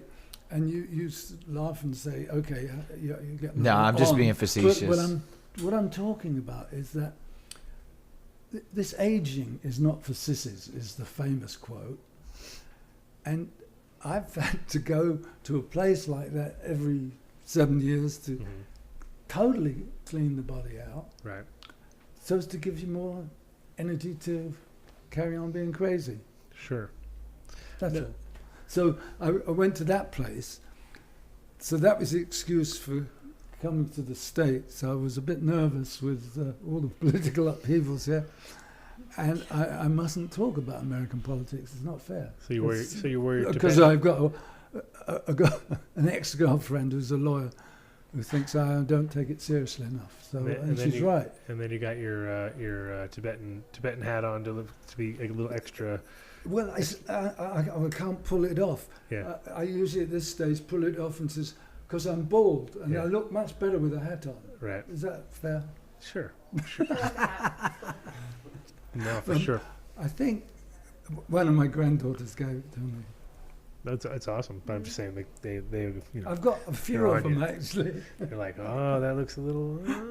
No. I'd forgotten it was there because of these things. Sure. So, well, it's great. I mean, like I said, I was going to seize the opportunity because I had you here. It was a Friday.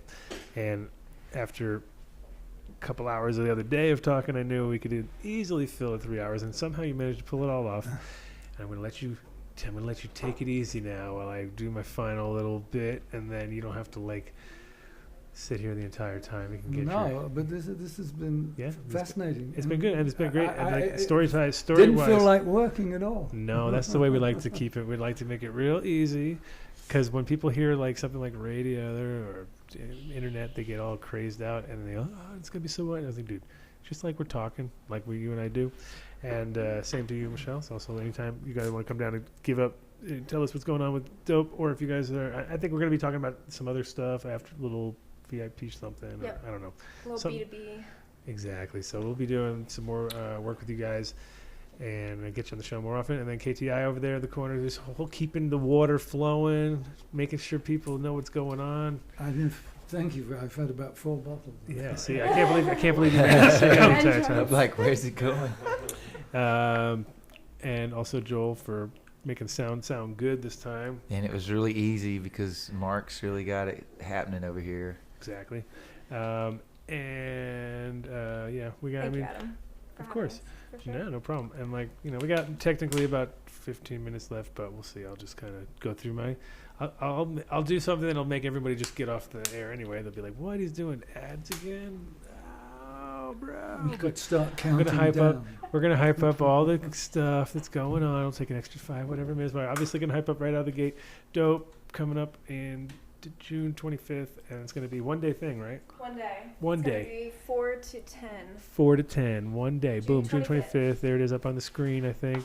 And we are going to have updates for that. And basically, if you want to get involved with that, just go look back on the show. She explained every little detail you probably need. And what was the name of that? What was that website again?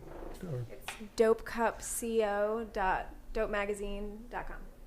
Yeah, all right. See, I would have got that all wrong. I would have double doped. You double doped? I put .co. I was like confused there for a second. No. Whatever. Just go online and go to the Colorado site and you'll whatever. find Dope Magazine. Whatever. Dope Cup Colorado.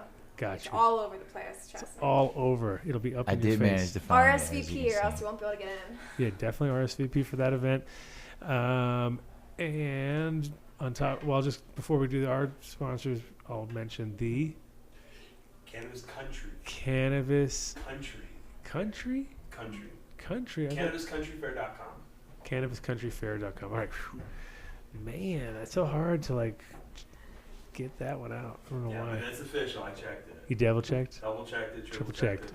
it. And that's July 21st to the 23rd, and that is going to be a limited edition kind of show. You have to be on point with getting your tickets early because that's going to only have about 4,000 people. But it is a camping 3-day deal with, I know they had Music. Beats Antique and a few other. Oh, they had Thievery. Yeah, they had Thievery as a headliner, and then they had Beats Antique, and they had a few other pretty decent lineup. Where is it at? Laytonville. At the same place that they do the Enchanted Forest, if you ever heard of that one. So there it is. Is this That's Black it. Oak Ranch, Black Oak Ranch, Laytonville, bam. California? That is it right there. And they've got their whole glamping thing going down. So if you got a shitload of money and you want to have your whole campsite all set up perfect for you and all dope, glamping, Are you kidding?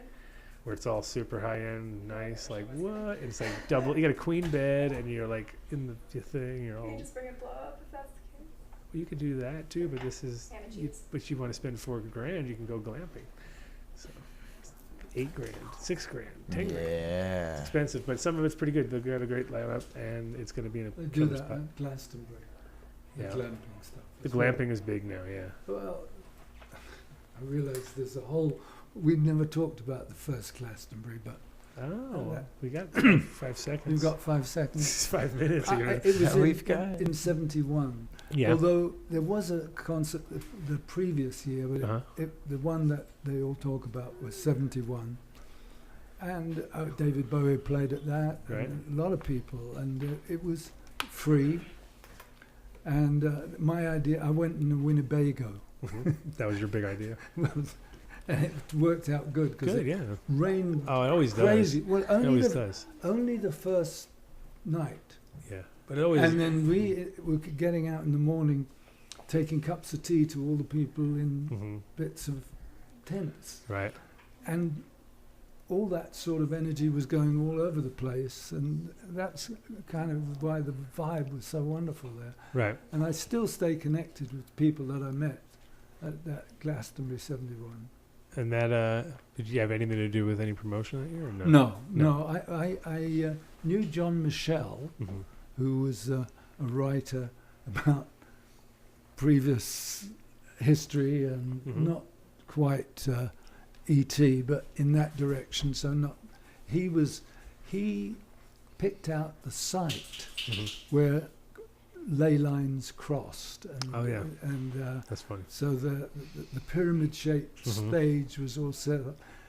There was and I was just learning about that. Sure. And it was interesting. Well, I mean, it's definitely one of the most successful. Even though it's crazy how it does rain every year almost, and it's always a big mud fest, and everyone loves it and Yeah. kind of keeps rolling. And there's definitely, and it goes through phases. I'm sure there's plenty of.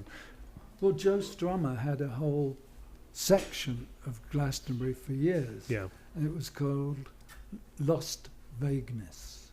So, that's cool. so I like that. Nice.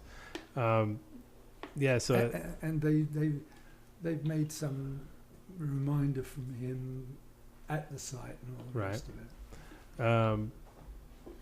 yeah, your grandkids and kids and everybody all go to that still, or They've been going. I figured that'd probably be a They've steady been one for going them. all the time. Yeah. Right. That's awesome. I mean, in fact, there's a guy from that school Eureka that I was talking about. That Mhm. he has a tent there for when people get freaked out. And Oh, all really? that. It's a meditation tent, That's cool. and that's been going every year too. Huh. That's cool. That's cool. So to it's hear. a good way of getting in for free. Actually. There you go. Now we got angles. Yeah. Well, that's awesome to hear. We covered a lot of bases, that's for sure. And I think, We had a PS then, yeah, a little bit extra. yeah. We had a little I bonus. haven't died yet. We had a bonus. And we'll get you on again if the timing is right, or if you're ever anywhere crazy and you want to check in with us. Now that they know who. I call you Uncle Tom, but that's only for fun. But you're not really an Uncle Tom, Papa Tom almost for me for a minute there. But no, it was great to have you on. It was great to see you and be able to share some of these cool stories because Which we enjoyed together many times. yeah, and I think it's also good for other people to hear these things both live and on the air. Just because it's like I said, there's nothing beats authenticity, and that's kind of what we're trying to be about. And you are 100% authentic, sir. That's for sure. Either that, or I've got a good line of chat.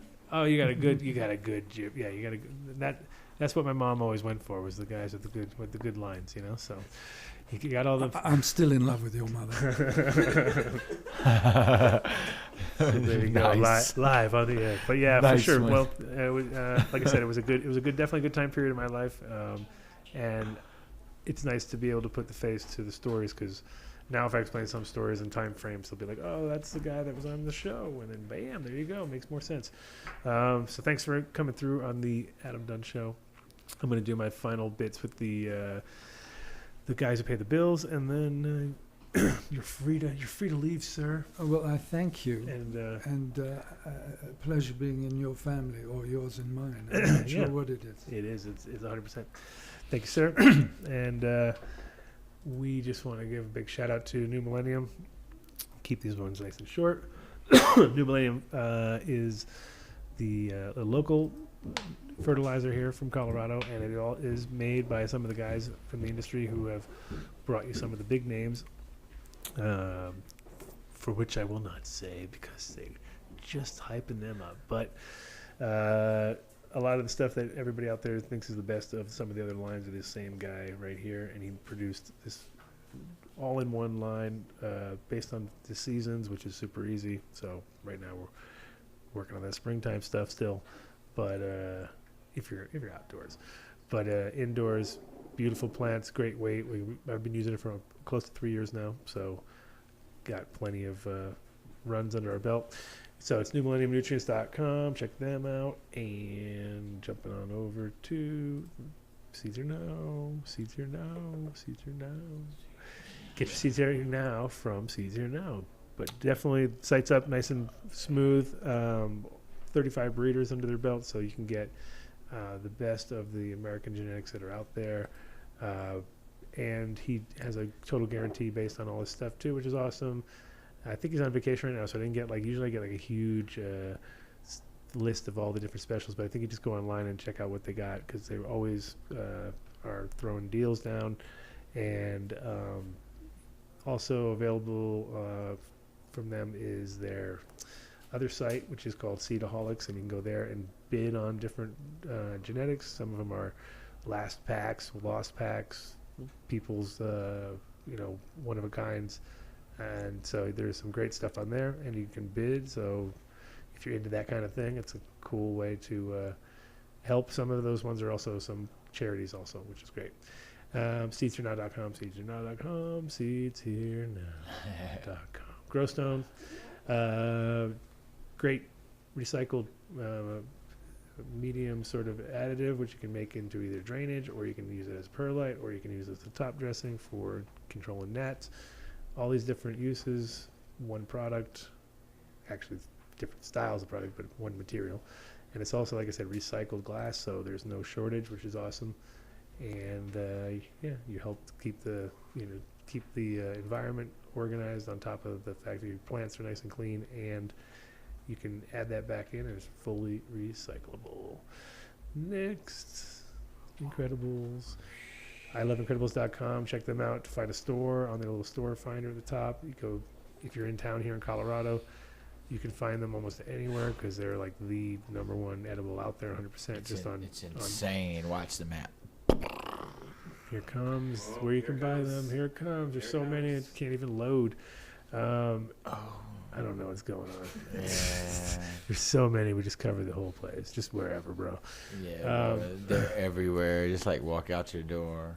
But in general, you can pretty much find them anywhere, which is awesome. And when you do find them, they're always consistently the same. They got the dosages right on them, which is awesome. And no shortage of flavors. I think the 4th of July shit should be coming out soon, right? With all the Pop Rocks in it. So that should be the next right around now flavor.